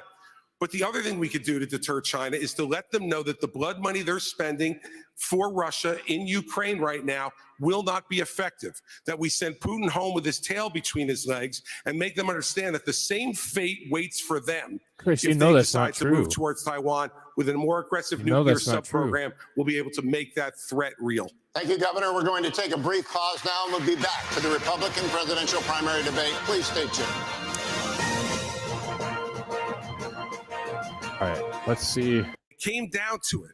Shit. He did not ban them when he could have and should have. Maybe we were and now further since away. then, we've had an additional nearly 6 years Yeah, we're gonna pick up from here. of this Sorry. type of poison I think we missed like be put 10 out seconds. throughout the but it's United fine. States, even putting aside the spying, which we know is going on, and the theft of American personal data and information. So in my first Fuck week as you, president, we would ban TikTok. They want to go ahead and sell it? Yeah, Let them ban go more ahead and shit. sell it. But I'll tell you Yeah, another let's be reason we would do Democrats. it. Ban the fuck out of Facebook's not everything. in China. Ban it all. X is not in China. Ban. They're not Ban, permitting ban. a free flow of information to the Chinese people. Let's stop Americans from our talking to social anybody media on companies, anything. Yet we just open the door and let them do what they're doing. TikTok should be banned That's what I because they are figured. poisoning American minds, and I would do it week one. Thank you, Governor. Yeah, I want like to go to Governor YouTube's not DeSantis. censoring Would the you shit out ban of or people. force the sale of TikTok, regardless Worse of than whether or TikTok. not China allowed American apps to operate in China? Yes, I think that China is the top threat we face. They've been very effective at infiltrating different parts of our society. So my policy on China and the Chinese Communist Party is very simple. We win, they lose. And in order to do that, it's not just Great idea, military, Ron. it's economic, and it's cultural. And as the dad of a 6'5" and a 3-year-old, I'm concerned about the data that they're getting from our young people and what they're doing to pollute the minds of our young people. These kids get these devices and they have a mind of their own. And I know a lot of parents are looking, it's hard to even keep it out. China's obviously the most extreme, but this is happening with other things. So we are going to do that, and we are going to make sure to protect the American people. It's a full spectrum approach to be able to fend China off. Yes, military deterrence. Yes, economic decoupling, but also their role in our culture. If we ignore that, we're not going to be able to win the fight. Thank you, Governor. Ambassador Haley, speak to the parents out there. There are probably TikTok apps on half the phones in this auditorium. No, I'm going to speak to the fact that 2 people hit me and you didn't let me respond. So let's first talk about the fact that they want to talk about the Chinese land. Yeah, it's past from Greece 10 now. years ago. Cheese. Yes, It's I brought a definitely going to fiberglass Israel. company 10 years ago to 100% South going to Carolina. Israel. But Ron, you are the chair of your economic development agency that as of last week said Florida is the ideal place for Chinese businesses. Not only that, you have a company that is manufacturer of Chinese military planes. You have it. They are expanding 2 training sites at 2 of your airports now, one which is 12 miles away from a naval base. Then you have another company that's expanding, and they were just invaded by the Department of Homeland Security. So mine was 10 years ago. You gave Yours them was stuff. 6 I months didn't give ago. them anything. What's your story? And I abolished that agency that she's talking about. No, Enterprise Florida, Just south we of Iodine, abolished it. And of course, Turkey. we banned He's China from scrubbed buying the land. website Not last exactly week. a Go great check. recruiting pitch if you're banning them from purchasing land. scrubbed at the all. website So we've stood last up week. and Thank we've you, done the Ambassador right thing Haley. in Florida. Mr. Ramaswamy, we've talked about this. You campaign on TikTok. How do you get TikTok banned if you use it? Well, I want to laugh at why Nikki Haley didn't answer your question, which is about looking at families in the eye. In the last debate, she made fun of me for actually joining TikTok while her own daughter was actually using the app for a long time. So you might want to take care of your family first. Leave my before daughter preaching out of your to voice. adult daughter. The next generation of Americans are using it. And that's I'm okay with it. actually the point. You have her supporters propping her up. That's fine. Here's the truth. You're The just easy scum. answer is actually to say that we're just going to ban one app. We got to go further. We have to ban any U.S. company actually transferring U.S. data to the Chinese. Here's a story most people don't know. Airbnb hands over U.S. user data to the CCP. Now, that's a U.S.-owned company. So this is the problem when you have Republicans that temporarily go the way the winds blow, and now it's popular to talk tough on China. When she was UN ambassador, called them literally, her words, not mine, our great friend. You can't be fair weather fans of the right policy. Get to the root cause. Even U.S. companies in Silicon Valley are regularly doing it. Cut the virtue signaling. The fact of the matter is Democrats are on TikTok today. The only person, one of the few people who is putting up content the way the actual algorithms work, speaking for pro-Israel views or others, is Ambassador me. And I predict Haley, more Republicans will join it. But stop U.S. companies from turning over data to Chinese companies. That's the real Moderators answer, like not the virtue Kristen signal. don't get to respond to personal attacks, but you do. Thank you very much. You know, when he talks about me praising China, he doesn't know the fact that the reason China was praised was because I negotiated with China and Russia the largest set of sanctions against North Korea in a generation. That is literally the reason North Korea stopped testing ballistic missiles. So I said China did good on their part. That was a You said they negotiation were you our great could friend never is do. what you said, Nikki. Those are your words, not mine. And so just own up to it. You would never You can have been change able your to mind. get That's that allowed. negotiation But don't done. lie to the people about I what have you've fought said or what you've done in against South China Carolina. my You have brought entire them to South career Carolina. at the Ron is United right about Nations. that. Every day I fought China, and I did it Look at the by making actual sure hard no facts. one You could brought get them to this any country. agency heads in UN. I did it by making sure that we called them out on human rights. I did it by making sure that we held them accountable on everything that they did. That's the reason we got out of the Human Rights Council. That's the reason we called them out. And there's not been a day I haven't Nikki, stopped. really Scott, wasn't it is your UN foreign turn. policy Mr. experience with the millions Ramaswamy. you made afterwards. Everybody else is hanging on to the rules here, Mr. Ramaswamy. Senator Scott. Thank you. We should. I appreciate y'all clapping for me already. This is wonderful answer. Love this.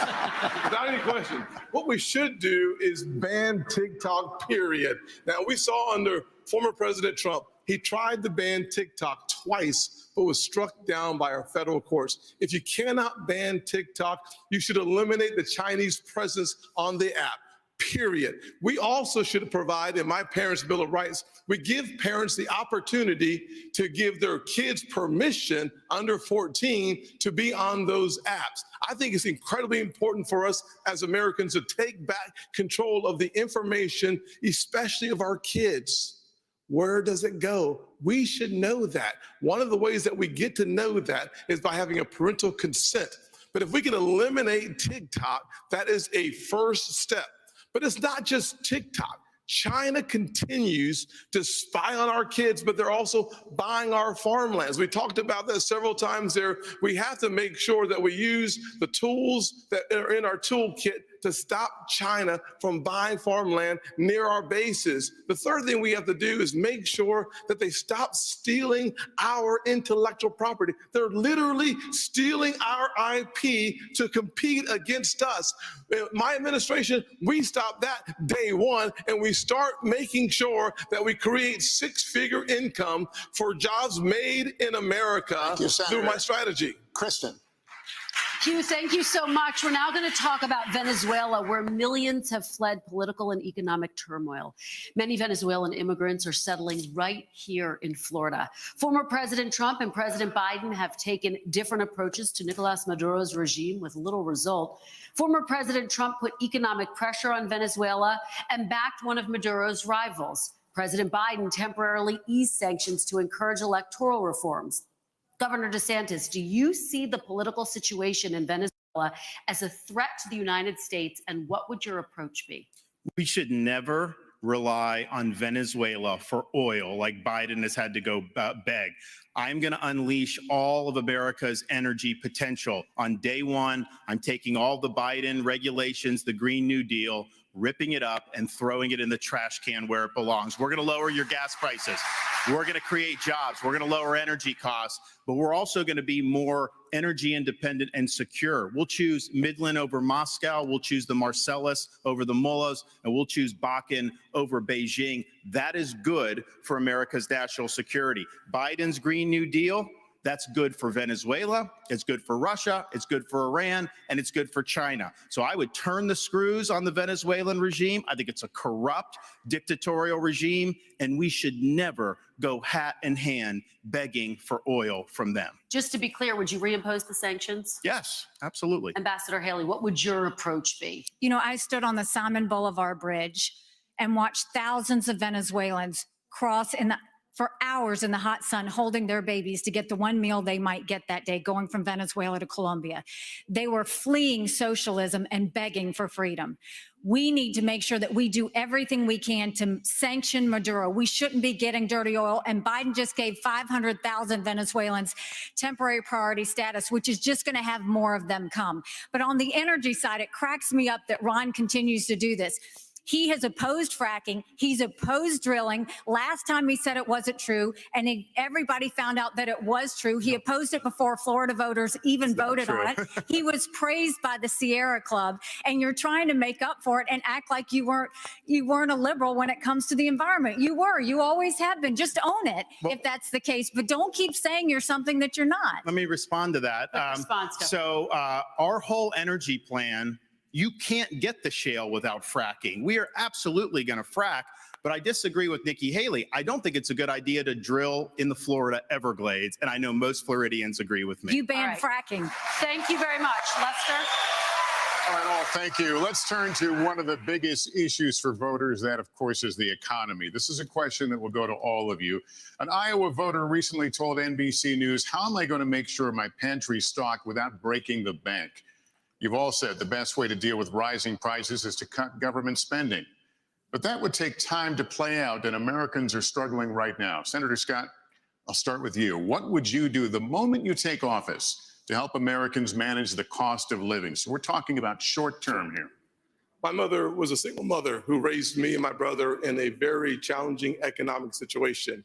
The first thing I can tell you is that when your gas prices are 40% higher right now than they were just a little over 2 years ago, that's not a problem for my mama. That was a crisis. The first thing I would do as President of the United States is I would sign the XL Keystone Pipeline and start seeing resources flow. Second thing I would do is make sure that there's certainty and predictability so that those folks who have the leases in our country would have the certainty and predictability to go ahead and become energy independent. We should focus not just on being energy independent, we should focus on being energy dominant. America is the home to more energy resources than any other country on the planet. We can reduce the price of energy, we can reduce the price of food and the price of electricity if we focus on my build here, don't borrow from China plan that is embedded. The Made in America strategy creates 10 million new jobs in 3 different areas. One is innovation.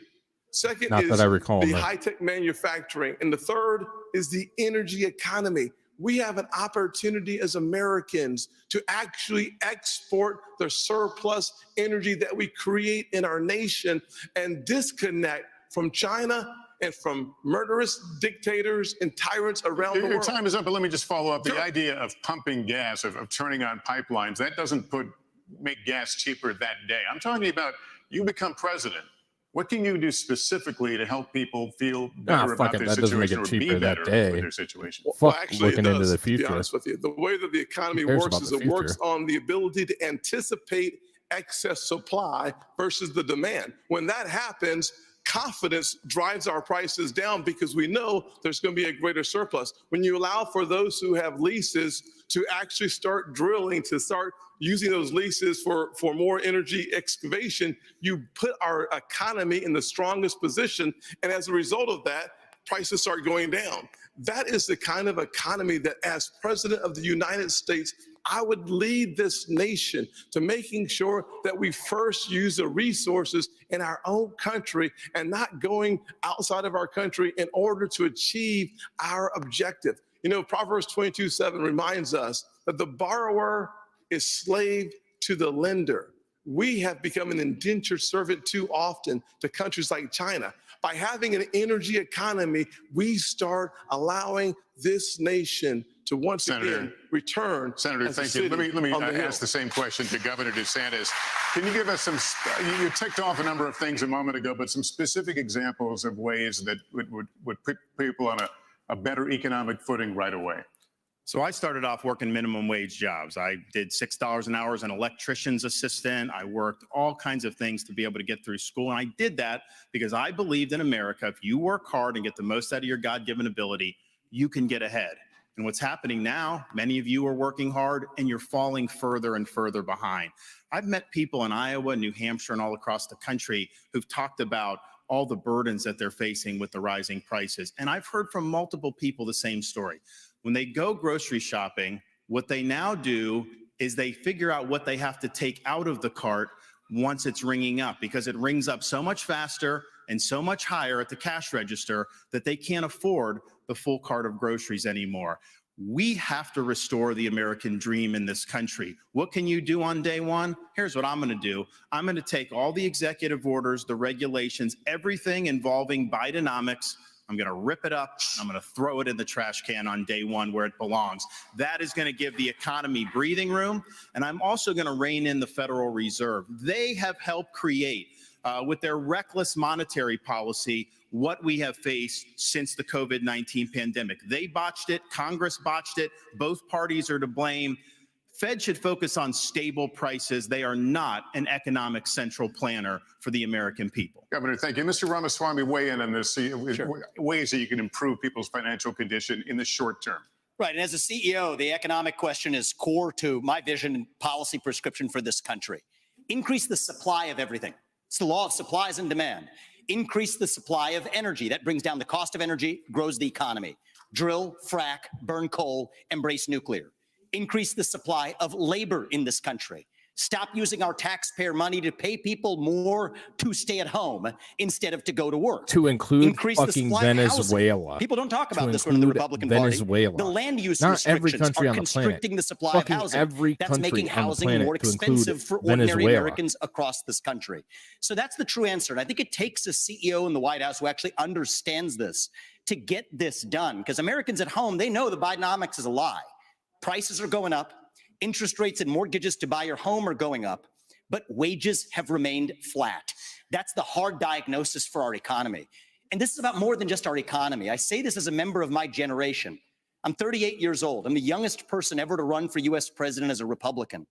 The reason my generation has lost our sense of national pride in part is because people in my generation feel like the American dream isn't available to them. And part of the reason why is we've burdened them with four-year college degrees that did not serve their head start on the American dream. People will be more proud of a country if we're all making more money in that country. This is how we revive national pride and our identity, and it will take a CEO in the White House with zero-based budgeting, by the way, to take on the federal debt to get this job done. Let me turn to Governor Christie on that. Well, look, Lester, part of the entire premise of the question, and I agree with Tim on this, is absolutely energy is the key to this because it drives every one of those other prices. You know, now food gets to your grocery store, it gets trucked. And those truckers have to pay for fuel and for the higher fuel prices. And when you go ahead and you tell people, we are going to unleash every bit of American energy, every bit of its potential. What happens in the futures markets? The prices go down because those people who are believing that the Biden program will continue are the ones who are bidding this up. And let me tell you the other place that's bidding it up, in the Middle East. And so if you don't believe that making sure that Israel and that Israel situation that's going on right now isn't resolved and resolved quickly as President of the United States and bring stability back, that will also not permit countries like Saudi Arabia and others to be able to jack their prices as well in what they say is in response to a crisis, when it's really what it's in response to is putting more money in their pockets. When they have an American president who knows that Israel must be defended not with humanitarian pauses and not with suggestions for ceasefire, but with letting them know we will supply them with everything they need, that will also bring stability to the market. Energy is the key to bringing this down. It's what every American family needs when they turn on their lights, fill up their car, and go to the grocery store. And we need to do that first and foremost. That's the short-term answer. Governor Christie, thank you. Ambassador Haley, let me come at this from a slightly different direction. Americans in rural communities are being especially squeezed by inflation right now. An Iowa State University study found that last year inflation cost rural households about an extra $5,000.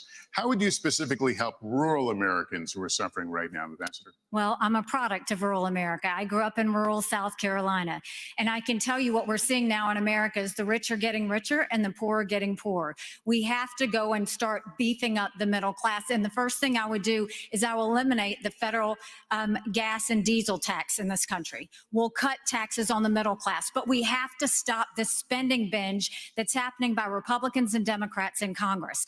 I will make sure, one, we claw back the $500 billion of unspent COVID dollars that are out there.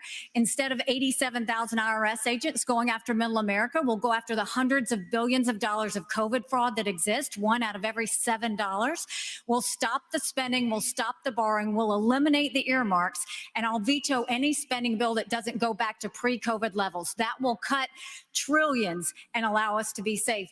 We also need to be not energy independent, energy dominant. We are blessed with resources. Let's do it. But the reason no one should give you a number, Hugh, on the amount of ships in the Navy is because in a few years, our interest expense is going to be more than our defense budget. So no one can give you that number realistically without first tackling what's happening with the financial situation. It would be a false number to give you that. They're going to make everything perfect. We have got to understand together. This is and a crisis. Also saying that they're going to go to war. Also saying that we need to do this. If also we don't saying deal that we with need to do what's going to that. happen with that interest expense in a few those years, two we're things going to don't look like reconcile Japan. with each other. And One, we can't let and that for two, happen. every The single one strong that comes dollar into matters. office Ambassador, continues thank you to very much. blow Kristen. money. Like it's Americans fucking could just see imprinted. Americans could see their Social Security it's benefits so ridiculous. drastically cut. Oh, in the here's next another decade because the NBC program News. is Social running Security out is of going to money. get cut. Former This is President going to Trump get has rid said, of quote, all of under the no old people. circumstances should Republicans cut entitlements. Governor Christie, first to you. You have proposed raising the retirement age for younger Americans.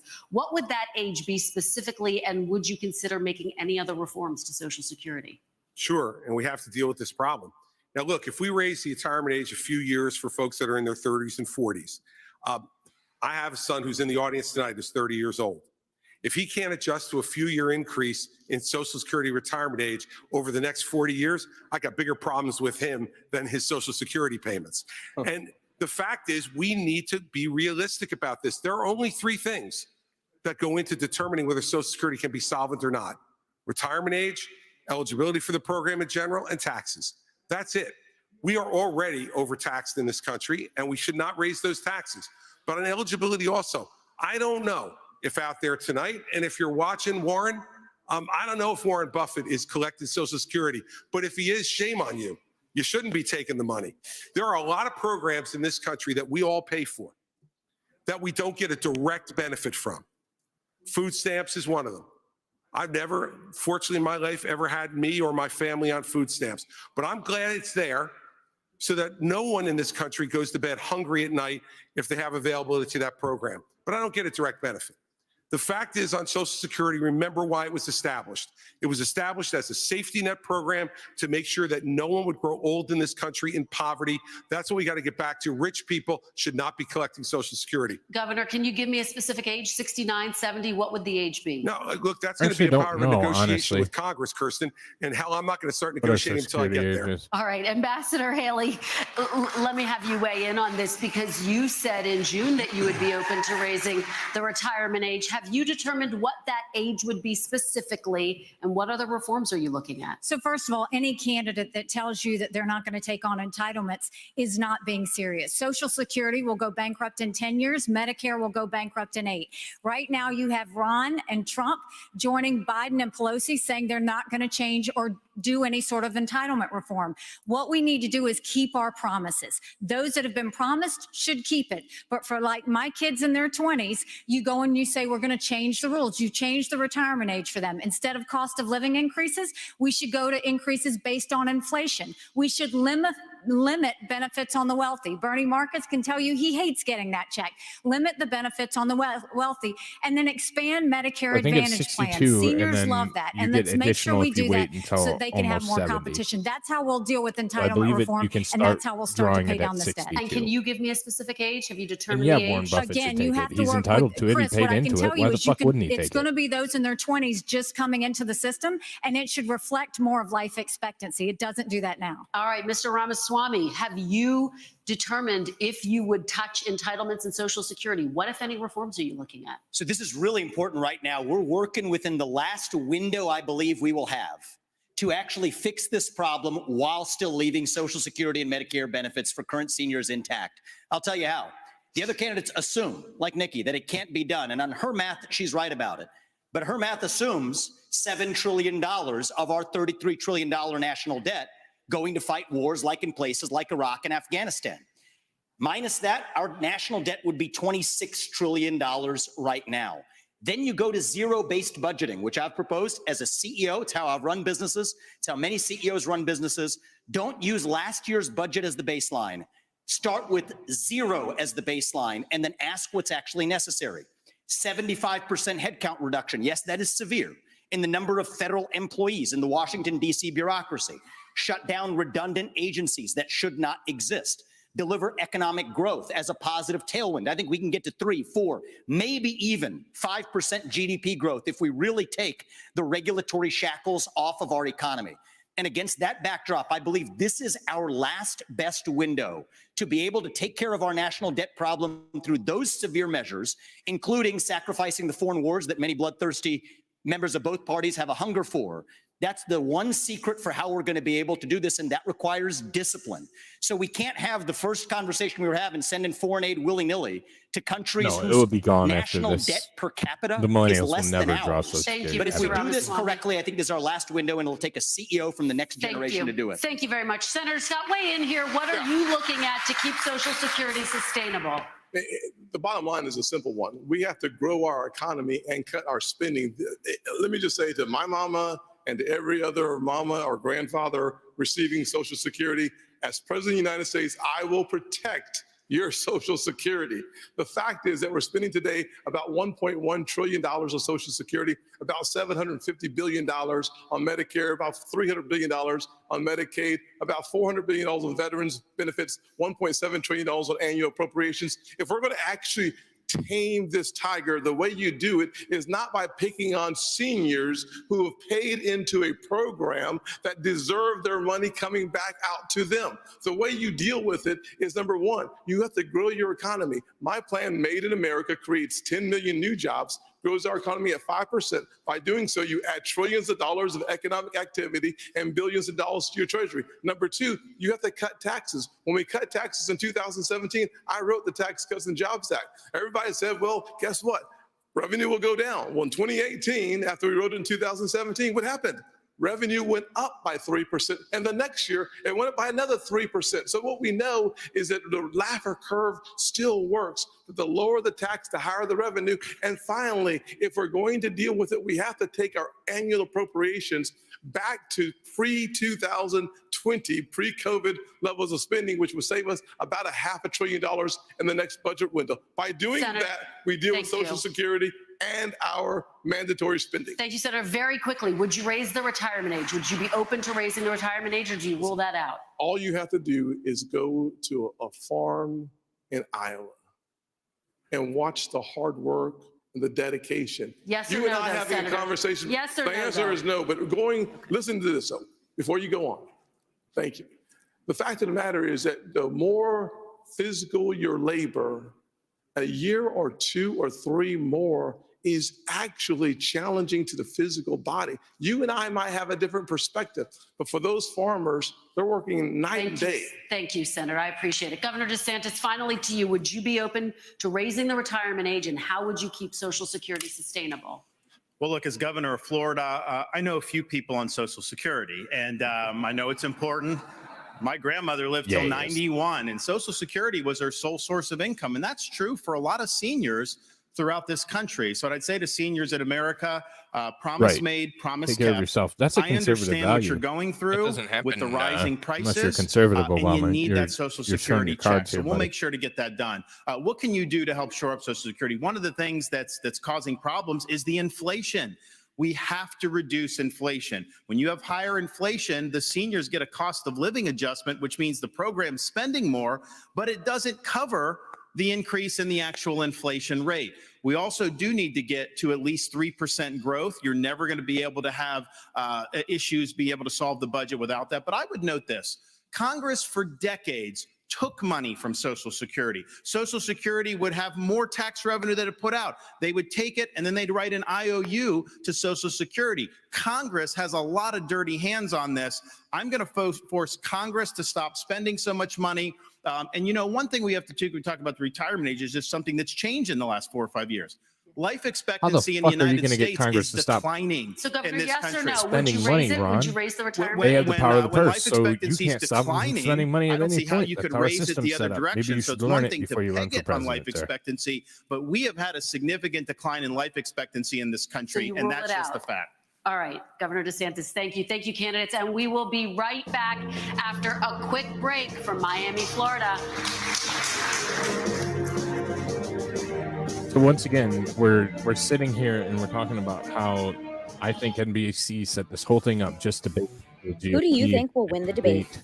Text your answer. Nobody cares what you're saying.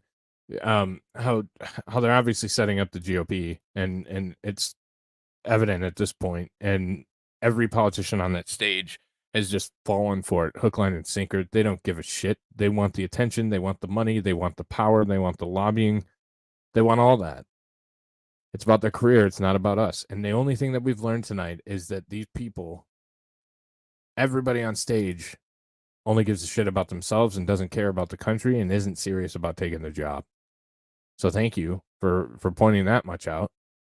But all it is how much am I worth and how much can I get to keep going forward in my quest for power. There's nothing here is for the American people. Nothing here is for you and I.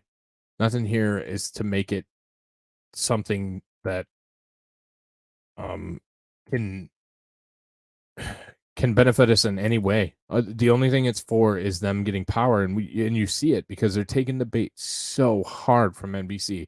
The first part was about war. Second part's is about Social Security and cutting entitlements, things that we know are very unpopular with the older generation. So you're not winning any favors in any of this. You look like a warmonger that's trying to ban shit and cut everything. Who is going to vote for that? Who is going to vote for that? Not a single person should. Not a single person should. And this destroys the entire Republican field, to include President Trump, if he happens to make it. I understand he's different and he's separated, but that's the entire idea, is to destroy the party with this debate. And you know that every liberal seeing this, because it's on NBC, you know that they're going to soundbite and chop this bitch up left, right, and center. You know that this is what this is about and what it's been about. It's about them walking in lockstep with the bullshit. And it's about the GOP wanting power so bad that they compromise themselves and the rest of the party for it. And I think this makes no other case than the case for a third party that we can actually fucking get behind and that works for the people. I always talk about you got to provide a solution if you're going to criticize. It's important to me. And I think the only hope that we have left, if you want to stop short of the R word, is that we have to put forward a third party, and not the libertarians, not some bullshit. Like, it has to be a viable third party that takes care of the American people, and that's the only way to move away the uniparty. We have to do it differently. Democrats are garbage. Republicans are sellouts. Neither give a shit about us. And the only way to get out of this peacefully, the only way to get out of this in a way that doesn't destroy what we built over the last nearly 250 years is if we pull our head out of our ass, do our own party, and say, fuck the rest of it. There's so much controlled opposition. There's so many neocons. There's so much that you can't even tell who is who or what is what. I'm to the point where I don't trust a single political leader from either side, even remotely, because I know that they're not out for my interests. They're out for theirs. We need a new party that is for us, that we don't allow these assholes in on, and that we actually stand up and help each other out. Back to the show. Back to tonight's NBC News Republican presidential People's debate. Party. Once again, here's Salem Radio's Hugh Hewitt. Thank you, Lester. Roads of shit, education shit, healthcare shit, law enforcement shit, military I talk to shit. voters every day. Taxes They well all spent. say that Yes. the border is a top issue. It can mean a lot of different things. It can mean 2 million people who crossed illegally last year. It can mean more than 150 arrests of people on the terror Here's the watch border, list. and I bet you It can mean abortion the comes burden up on too. states from having migrants I move bet you into their abortion states is the from last the topic. southwestern border. But I want to talk about opioids specifically and fentanyl. And I'll start with you, Senator Scott. Tens of thousands of Americans' families have suffered a death to fentanyl. Young people sometimes die taking one pill. What can you do as commander-in-chief on the first day to stop fentanyl and the waterfall of it into this country? Number one, we should close our southern border. For $10 billion, we could close our southern border. For an additional $5 billion, we could use the currently available military technology to surveil our southern border to stop fentanyl from crossing our border. I've already led on legislation that would sanction the Mexican cartels. If you remember the path, the precursors come from China, then they are manufactured in Mexican labs, and then the Mexican cartels bring them across our border. By sanctioning their accounts and eliminating their cash, we starve them of what they need. Number one, closing our southern border makes it nearly impossible to get in. The military-grade technology is a backup, making sure that we not only stop 70,000 deaths in the last 12 months because of fentanyl, it also allows us to deal with the human trafficking travesty that is entering in our country in Not the same one of you path. bastards give If a we are shit. going to deal effectively shit with about human trafficking, and we 100,000 know that. overdose deaths in our country and the 70,000 that is directly linked to fentanyl, we have to deal with our ports of entry and deal with our southern border. If we do that effectively, we have started reducing the challenge from the outside, and then we have to deal with the challenge on the inside, which seems to be connected to a mental health crisis that is spreading throughout our nation. Governor Christie, Senator Scott just mentioned ports of entry. 90% of the fentanyl that is seized in the United States is seized at ports of entry. We don't know what's coming in across the open southern border. You've been a United States attorney. You've taken on cartels. Can it really be done quickly? What would you do as president? It can be done quickly in two ways, Hugh, on fentanyl. The first way is exactly as you suggest, at ports of entry. How much fentanyl do you think what Chris our law Christie could enforcement take? has in terms of technology. Because I think it goes would off in invest weight, that so as he president. could probably do. We need to make sure that law enforcement has every 10, tool. 12 times the normal person? Secondly, on day one, I would sign an executive order that would send the National Guard to partner with Customs and Border Patrol, both at ports of entry and at the open ports of our border. Customs and Border Patrol agents are overwhelmed. There's 200,000 encounters a month over the last 11 months. We simply do not have the man and woman power at the border to be able to deal with it. And so dealing with both law enforcement, and you're right, we have done this, we can do this, but we got to give them the tools to do it, and technology is one of the biggest tools that we don't have enough of at the ports of entry. Now, we also need to lower demand, Hugh, in this country. And the way to lower demand is to start treating people again. You know, we started to do this before COVID, and we haven't done enough of it. And for every family out there tonight who has lost a loved one to fentanyl or to any other type of opioid overdose, what you know is all you want is a chance for them to win their lives back. When I'm president of the United States, we're going to call this what it is. It is a disease like heart disease, diabetes, or any other disease like cancer that can be treated, should be treated. We not only have to stop supply, but we have to lower demand and save lives. Governor. Governor DeSantis, you have talked don't talk about banning anything. about using United States special want to forces ban all to attack the communications for cartels American where they citizens. manufacture the Let's not chemicals that ban come from fentanyl. China. How That would be often? bad. How many? What does that look like? Well, first, I was speaking to a dad who lost a son to fentanyl overdose. Son wasn't a drug addict. He had taken some pill that happened to be laced with fentanyl, and it was a fatal overdose. And when he told me, obviously the pain of losing a child is as bad as it gets, but he said what was salt in the wounds is that these elites in DC don't give a damn about what's going on in this country. They don't care that we have tens of thousands of opioid deaths, that the fentanyl's pouring in. They are not taking the type of action we need to. We're declaring it a national emergency on day one. I'm sending U.S. military to the border. I'm going to stop the invasion cold. I am going to deport people who came illegally. And I'm even going to build the border wall and have Mexico pay for it like Donald Trump promised. How are you going to do it? Yeah, Mexico's not going to fork over money.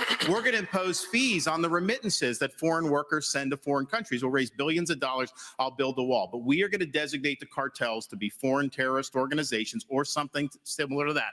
And we're going to authorize the use of deadly force. We're going to have maritime operations to interdict precursor chemicals going into Mexico. But I'll tell you this, if someone in the drug cartels is sneaking fentanyl across the border when I'm president, that's going to be the last thing they do. We're going to shoot them stone cold dead. Ambassador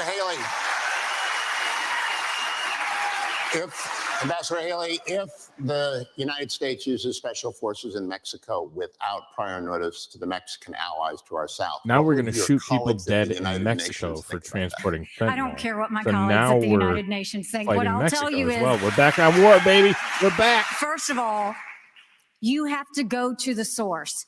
We have lost more Americans than the Vietnam, Afghanistan, and Iraq wars combined. We lost 75,000 Americans last year. Go to the source. It is the reason why we'll continue to say we will end all normal trade relations with China until they stop murdering Americans. You watch how quick that flow stops. The second thing is we'll send special operations in to take out the cartels.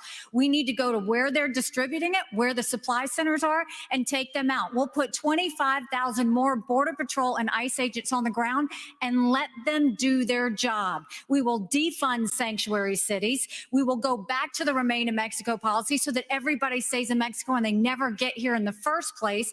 And instead of catch and deport, we'll go to catch and release. I'm sorry, instead of catch and release, we'll go to catch and deport. That is the way we'll deal with the border. Those are the things that we have to do going forward. But I do agree with Chris. One of the first things that we have to do is really focus on mental health and addiction centers.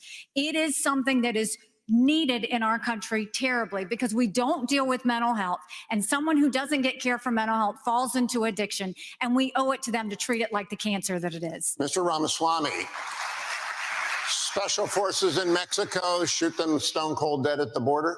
One thing I just want to say in how we're talking about this issue is, like Ron, I've actually met many parents across this country who have lost their kids to laced pharmaceuticals that have fentanyl in them. The only thing I would ask, Ron, I think you'd be on the same page with me on this. Let's not even call that an overdose. Right. That is not an overdose. That is poisoning. If you put that fentanyl in a Big Mac, we would not call that an overdose. You'd call it what it is. It's closer to bioterrorism. And I say that because as it uniquely relates to this crisis, that does warrant more aggressive means to deal with it. So there's a new presidential election in Mexico in 2024. People may not be aware of that. It's going to be someone other than Obrador, who has been a disaster in Mexico. I think he's even mentioned me obliquely in speeches to say that somebody who would do this shouldn't get anywhere near the White House. Well, AMLO, get out of the way. There's going to be someone else in charge. I hope to build a good relationship with that next president of Mexico.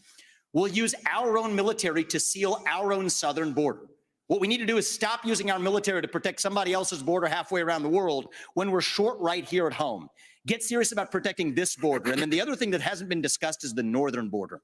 I'm the only candidate on the stage, as far as I'm aware, who has actually visited the northern border.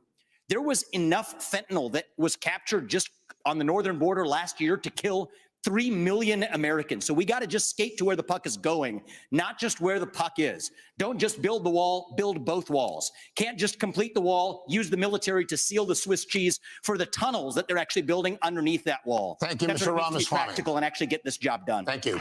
Kristen. Thank you, Hugh. Let's talk now about last night's election results. Abortion rights supporters saw victories in Ohio and Virginia following earlier wins in states like Kansas and Kentucky. Governor DeSantis, first to you, how do you see the path forward for Republicans on this issue? Well, I stand for a culture of life, and I understand that it's important that everyone gets a shot. I'm reminded of a story about a young mother who was struggling in Jamaica about 45 years ago. She was counseled to not have a baby because she was poor, baby wouldn't have opportunity, and she came close to having an abortion, but she decided to have the baby, born poor in Jamaica. And the reason I know that story is because that baby girl ended up emigrating to the state of Florida, becoming a lawyer and a judge, and I appointed her to the Florida Supreme Court in August of 2022. We're better off when everybody counts. We're better off when we can promote a culture of life. At the same time, I understand that some of these states are doing it a little bit different. Texas is not going to do it the same as New Hampshire. Iowa's not necessarily going to do it the same as Virginia. So you got to work from the bottom up. You got to do a better job on these referenda. I think of all the stuff that's happened to the pro-life cause, they have been caught flat-footed on these referenda, and they have been losing the referenda. A lot of the people who are voting for the referenda are Republicans who would vote for a Republican candidate. So you got to understand how to do that. But let's just be clear. They Democrats have real taken a situations position they like will real not Americans identify the point at which there should be any Different protection teams. all the way up until birth. That is wrong, and we cannot stand for that. All right, Governor DeSantis, thank you. Ambassador Haley, let me Good have night, you Digger. weigh in. Former President night. Trump has consistently blamed the abortion issue and how Republican candidates have talked about it for their electoral losses. How do you see the path forward? I've said it before. I think you have to be honest with the American That's not what they people. want, Obama. This is a personal issue for every woman and every man. I am unapologetically pro-life, not because the Republican Party tells me to be, but because my husband, Michael, was adopted, and I had trouble having both of my children. So I'm surrounded by blessings. Having said that, when you look post-Roe, a wrong was made right. They took it out of the hands of unelected justices and they put it in the hands of the people. And now we're seeing states vote. And what I'll tell you is, as much as I'm pro-life, I don't judge anyone for being pro-choice, and I don't want them to judge me for being pro-life. So when we're looking at this, there are some states that are going more on the pro-life side. I welcome that. There's some states that are going more on the pro-choice side. I wish that wasn't the case, but the people decided.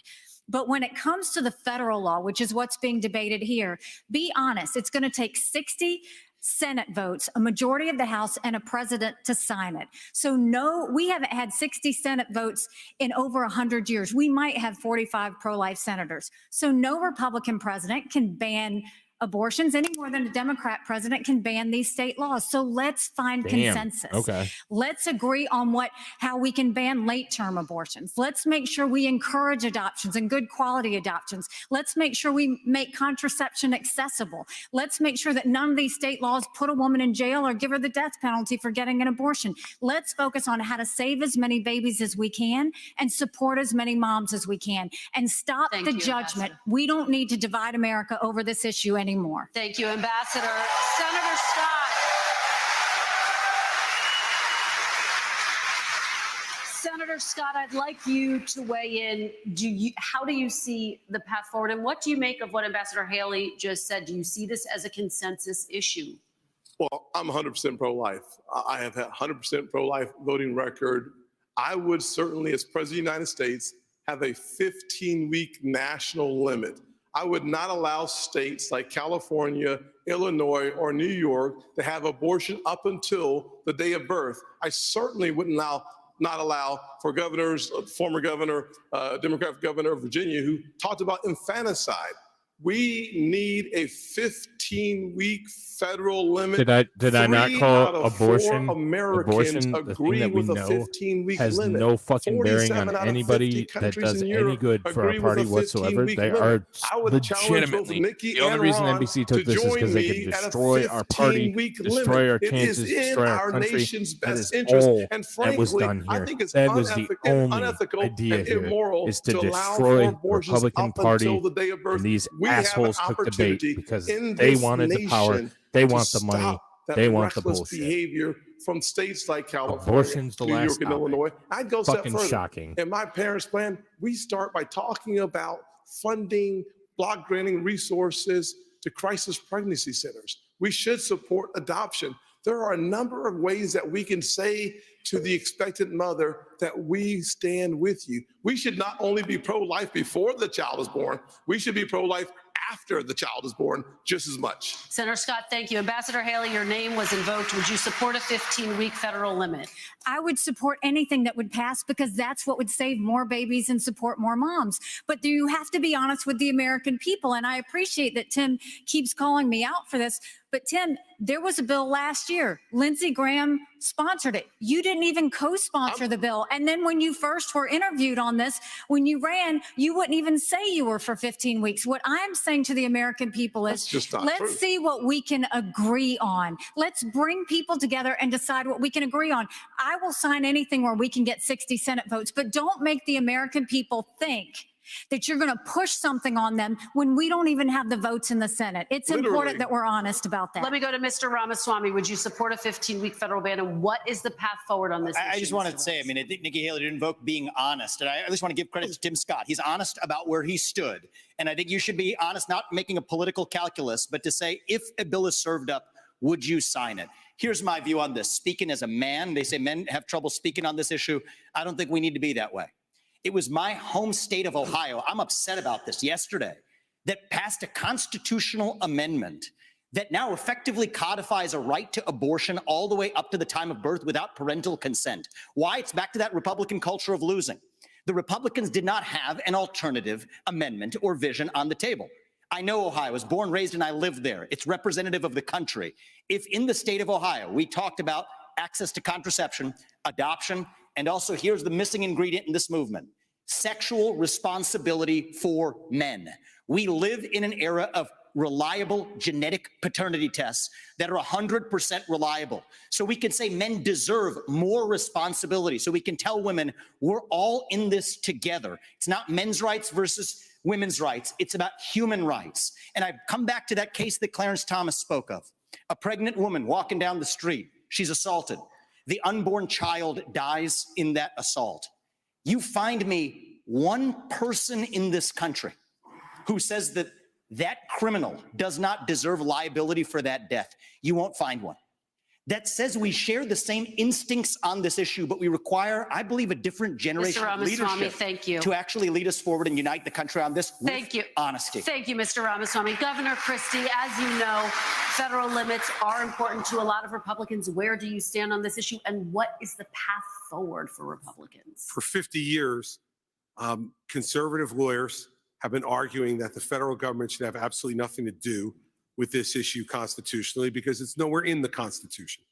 And then Dobbs comes and we finally gain that victory, which was the creation of a constitutional right out of thin air that didn't exist. And now we have people running to say, let's short circuit the states from doing what they need to do, and let's go right to some type of federal ban at a certain number of weeks. And people on the stage have been all over the place, 20 weeks, 15 weeks, 12, 6. Look, the Frowners were really smart. And this is an issue that should be decided in each state. And I trust the people of this country, state by state, to make the call for themselves. Now, it's going to lead to a lot of divergence. In Oklahoma, you can't get an abortion unless the life of the mother is at risk.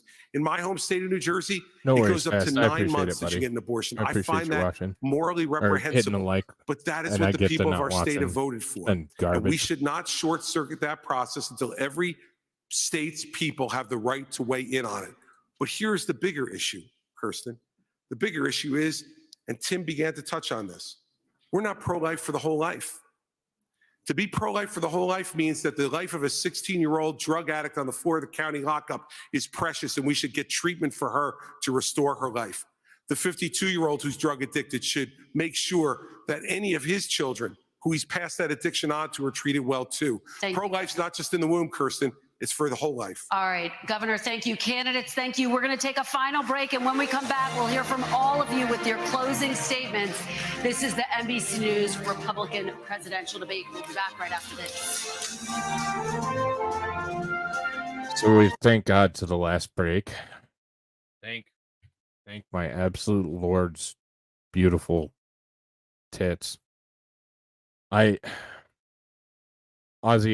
I'm sorry to hear about that case, buddy. That sucks. And I don't know how their court works, but hopefully there's some kind of stay or something. I don't know. That's unfortunate.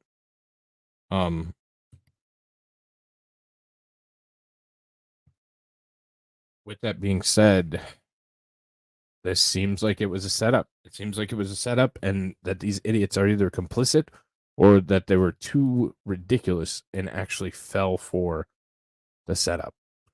Either way makes them where they shouldn't be leaders of this country. But either way is ridiculous. Conservative politicians or conservative persons are not the same conservatives that they even were 4, 6, 8 years ago. It is a trap. It's a trap. These are not the same conservatives that this is not conservatism that I became a conservative on. And I think they're so far, I think it's so unipartied, and they both just play different sides of the same coin that we can't let it stand anymore. We can't. And now we're into this, there's diversity in our party because we have a black guy and a woman and I think he's Indian. I'm not trying to be an ass. I just don't remember right now. And a fat white guy. So but there's no reason for any of this. Not a single person on this stage represents me or you or anybody else. And if I'm wrong, please somebody point it out and let me know that I'm wrong. But I don't think there's a person on this stage that represents any of us or our values. And that's when you start running into, it's really our country anymore if they don't stand for us or our values. I would argue that this isn't our country anymore. This is one I fought for. This isn't what I came or gave up so much for. This isn't the country that I love. This is some bullshit that's held by people trying to get rich and extend their own power cycle. And it sucks. It's unfortunate.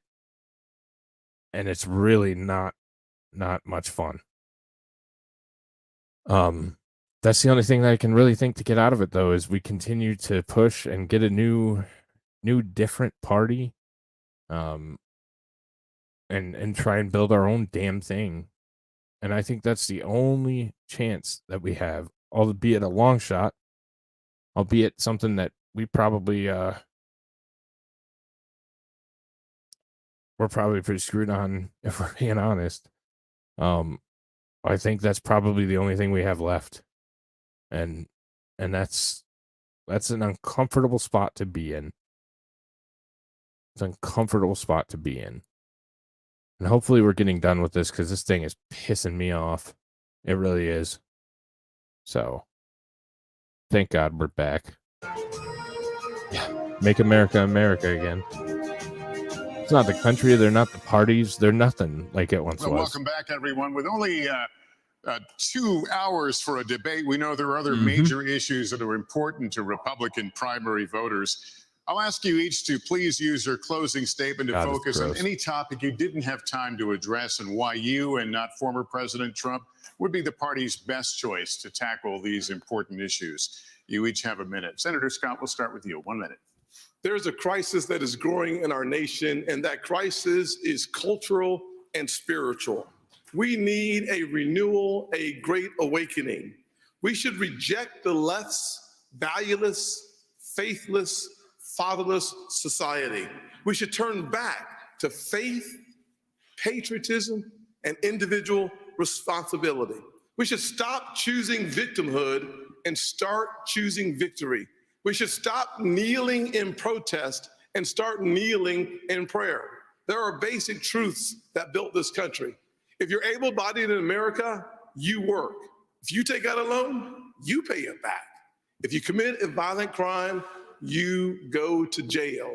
And if God made you a man, you play sports against men. I do not just want to... Audience, please. I do not just... Oh, now we get our red meat talking points. Just want to play win sports the against battle men. Against Joe Biden. I want us together to Get our win talking the points, war. our red meat. The war for our Throw that red Christian meat out there. conservative Throw another values one that on the changed my barbecue. life. Senator Scott, thank you. And built Governor this country. Christie, you have That's my one minute. message. All Americans are For your vote. dumbasses that just don't want trannies. Fuck me. Thank you for hosting tonight. Listen, it's a Shut up, gift. Chris Christie. The gift to be an American. And I'm running for president of the United States because I'm tired. I'm tired of seeing the division. I'm tired of seeing the anger. And I can see in the eyes of Americans their exhaustion. Their exhaustion from the petty personal politics that have taken over this country over the last number of years. I'm running for president to be a president of consequence, to do the big things, to make sure that America's role in the world stays number one, that we stand up for our friends and allies around the world, and we stand up for what we believe in right here at home. And it's not to eliminate our differences. Our differences has always been our strength as a country, not our weakness. But you can't truly say you love America unless you're ready to open up your heart to every American. I'm going to open up my heart to every American as president, and I will make sure that I return honesty, integrity to the Oval Office. We deserve and should accept nothing less. Governor, thank you very much. Let's go to Mr. Ramaswamy now. Do you actually think Chris Christie thinks he's going to win? We've talked a lot about foreign wars tonight, but we're in the middle of a war right here at home. It's a war not between black and white or Democrat and Republican. It's between those of us who believe in our founding ideals and love this country and a fringe minority who hates the United States of America. And I think it's going to take a commander-in-chief to lead us to victory in that war, who first of all knows that we're in a war. Second of all, can't be captured by the special interests along the way. But third is from the next generation, somebody with fresh legs to lead us to victory. I'll shut down the deep state. I'll declare economic independence from China. I'll keep us out of World War III and then revive national pride in this country. I also want to close with one message to the Democrat Party. End this farce that Joe Biden is going to be your nominee. We know he's not even the president of the United States. He's a puppet for the managerial class. So have the guts to step up and be honest about who you're actually going to put up so we can have an honest debate.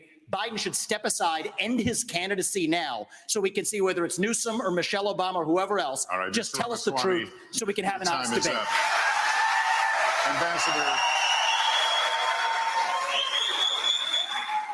Ambassador Haley, you have 1 minute for your closing. Thank you. The world is on fire. We have a war in Europe. We've got a war in the Middle East. And We've you got want to China on the give march. gasoline to the fucking thing. It is The very world's on important fire, that but we you know want to how pour to defend gasoline our on freedoms it and how to and defeat make sure you turn off the terrorism and water because socialism. you want to ban water We because water's have to know fucking the racist difference now. between good and evil. Shut we up, have Nikki to know Haley. the difference between right and wrong. We need to know that a strong America doesn't start wars. A strong America prevents wars. And the way we can focus on that is to make sure we go back to the soul of America and be strong and proud again. And we can't do that. We can't win the fights of the 21st century with politicians from the 20th century. We have to move forward. And we can do this. There's a I poll know up. we can do this. Nobody so join won. our I'm movement. not Go to gonna- I'm not gonna make that nikkihaley.com one. and we will once again show what America that's strong and proud looks like. God bless. Ambassador, This is thank a you. binary choice. Who lost this war? Or who lost this Governor fucking war? DeSantis, you're closing. You have 1 minute. We must reverse our country's decline, and that is going to require leadership. I will take the hits, I will take the arrows, I will take the barbs, because it's not about me, it's about you. It's not about the past. It's about your future. He's We are going to directly fight lifted for that you. from President I Trump. am going to win for you and your family, and I'm going to lead this country's revival. As a veteran of the Iraq War and in the Navy, I will always put service above self as president. As the father of 3 young kids, I'm going to ensure that this country is left to the next If you want to generation lose your mind, in better go shape back than and we start from found the it. beginning. And as the If you governor wanna of stay Florida, sane, I delivered on all my promises. don't watch it. And you can trust please me watch it. to deliver for you as the president of the United States. I am asking for your vote. Yeah, that's pretty I'll accurate. be a nominee that will be able to win the election. I will be a leader you can be proud of. And as your president, I will not let you down. God bless you. Governor DeSantis, thank you.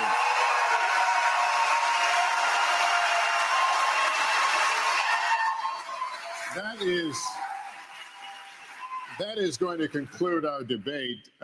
The next line says, if the audience can hold their applause. That didn't work out. But anyway, for just a few more seconds, I'll ask you to just hold the applause. On behalf of my fellow moderators, I want to thank the candidates for their time and for this spirited debate. Really good, deep conversation, and we appreciate you all being here. Thank you as well to our wonderful hosts here at the Adrienne Arsh Performing Arts Center. On behalf of the Republican National Committee and all of us at NBC News, good night, everyone, from Miami. Fuck NBC.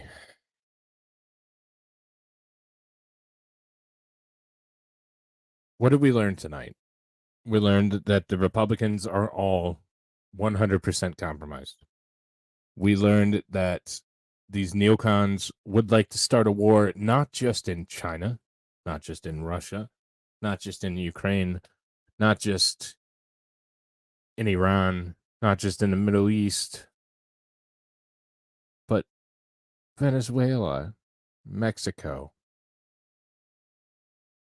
anywhere else, that because we have to strength and power. And they took the bait from NBC. The questions were abortion, which we know is a losing issue. And I've said time and time again, if I was a political strategist on any fucking campaign running in any election cycle coming up, I would stay away from that shit like the plague. It is a losing issue. We shouldn't comment. We should move on. Nothing we say, and we see this, whether it's right or wrong, we see this, we see the shift, such as in Ohio last night, where they overwhelmingly approved abortion. So it's not our issue. It's not the issue of the time. And we need to seriously stop answering questions and move on from it. And that's reality. All it's doing is killing us while we're coming out and saying, oh, well, we want to reduce it to 10 weeks. Fuck you. That's not what the America as a whole wants. It may be what you and I want, but that's not what America as a whole wants. So respect that, move off from the issue, and stop answering questions on it. Also, we got into the fentanyl crisis. Fentanyl's a buzzword. Fentanyl's not even a hot drug anymore. It's not even the one. Mexico isn't sending it in because there are other profitable markets because the U.S. is dying. So another bullshit talking point issue. And then our third issue, I forgot. It was so ridiculous. If anybody can remember what we started the second portion of the debate with.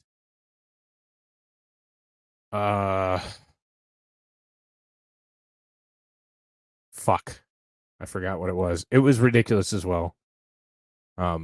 But we have to get off losing issues. We have to move the conversation to things that we want to do for our party, for our country, and for our people. And we have to stop taking the bait of the power that is. The first hour was nothing but warmongering. We need to attack A, we need to destroy B, and we need to punish C. Not a winning issue. It's a warmongering bullshit.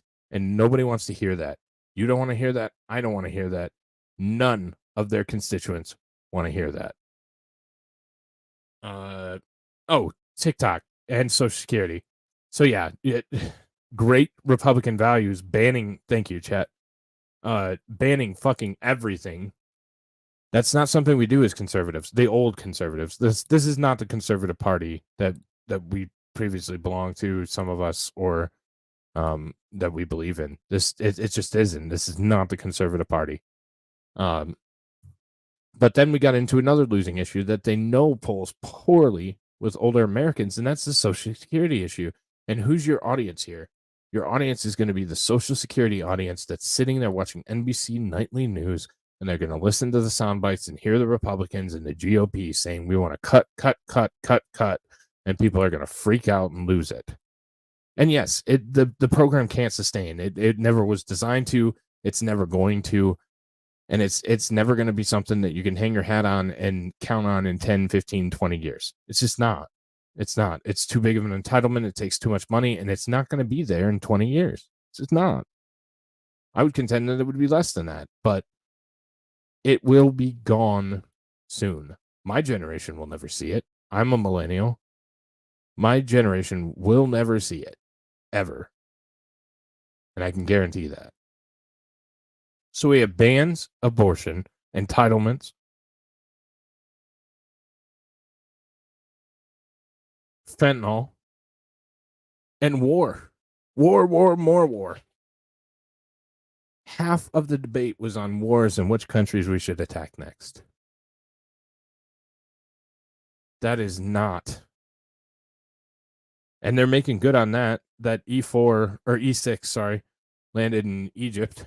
So that's beautiful. That we were tracking. They're making good on their wars. Everybody's in lockstep on the war. So we'll get more of that, ladies and gentlemen. That's coming. I'd like to do a panel after these. I am so disgusted at this, and I don't think I can physically do one tonight. And I think everything that needs to be said has been said. So we're probably going to cut it right here because it's driving me fucking insane. It really is. It's driving me nuts.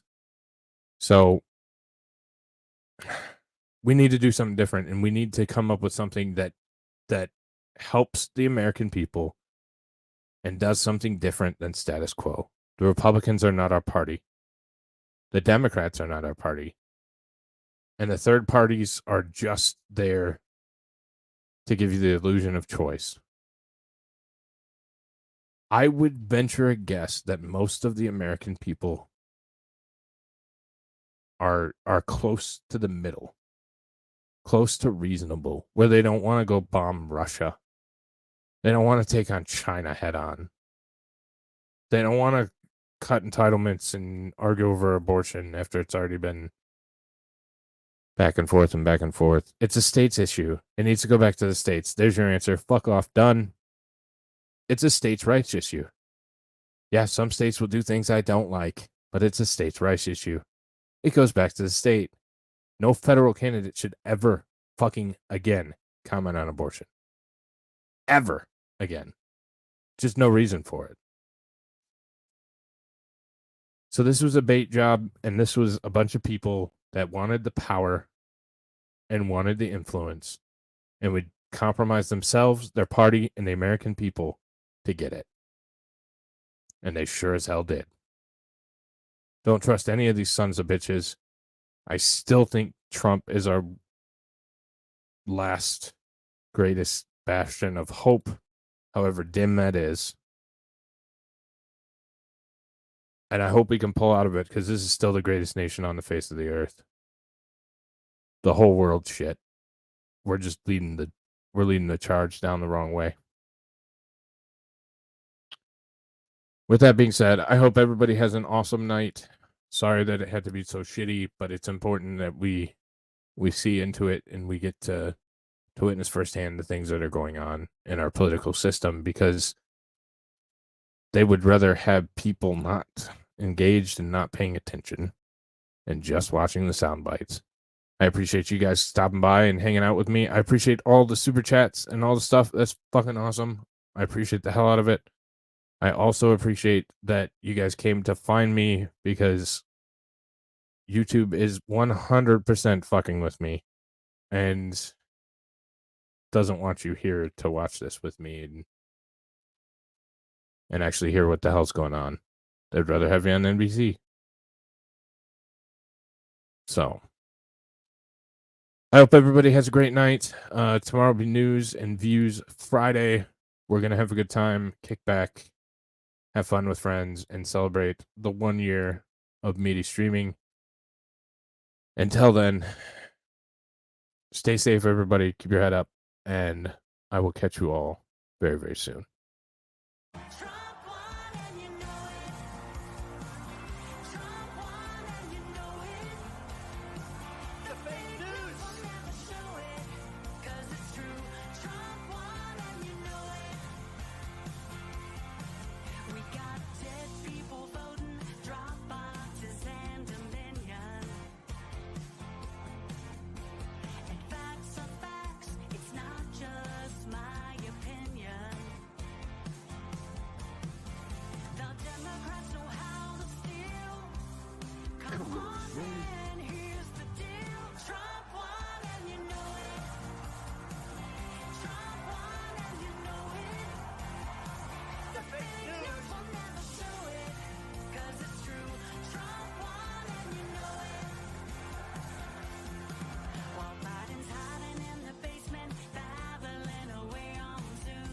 Mental fitness. What he's doing now.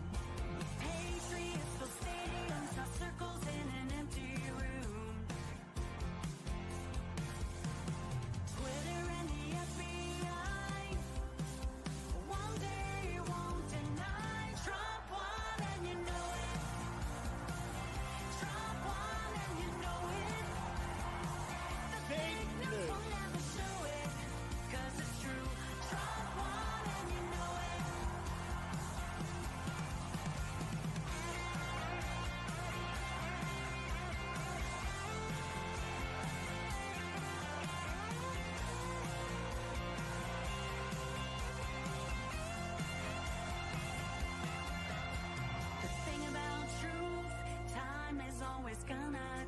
Votes in Fulton County were counted more than once. I bet he took New York and carried California as well.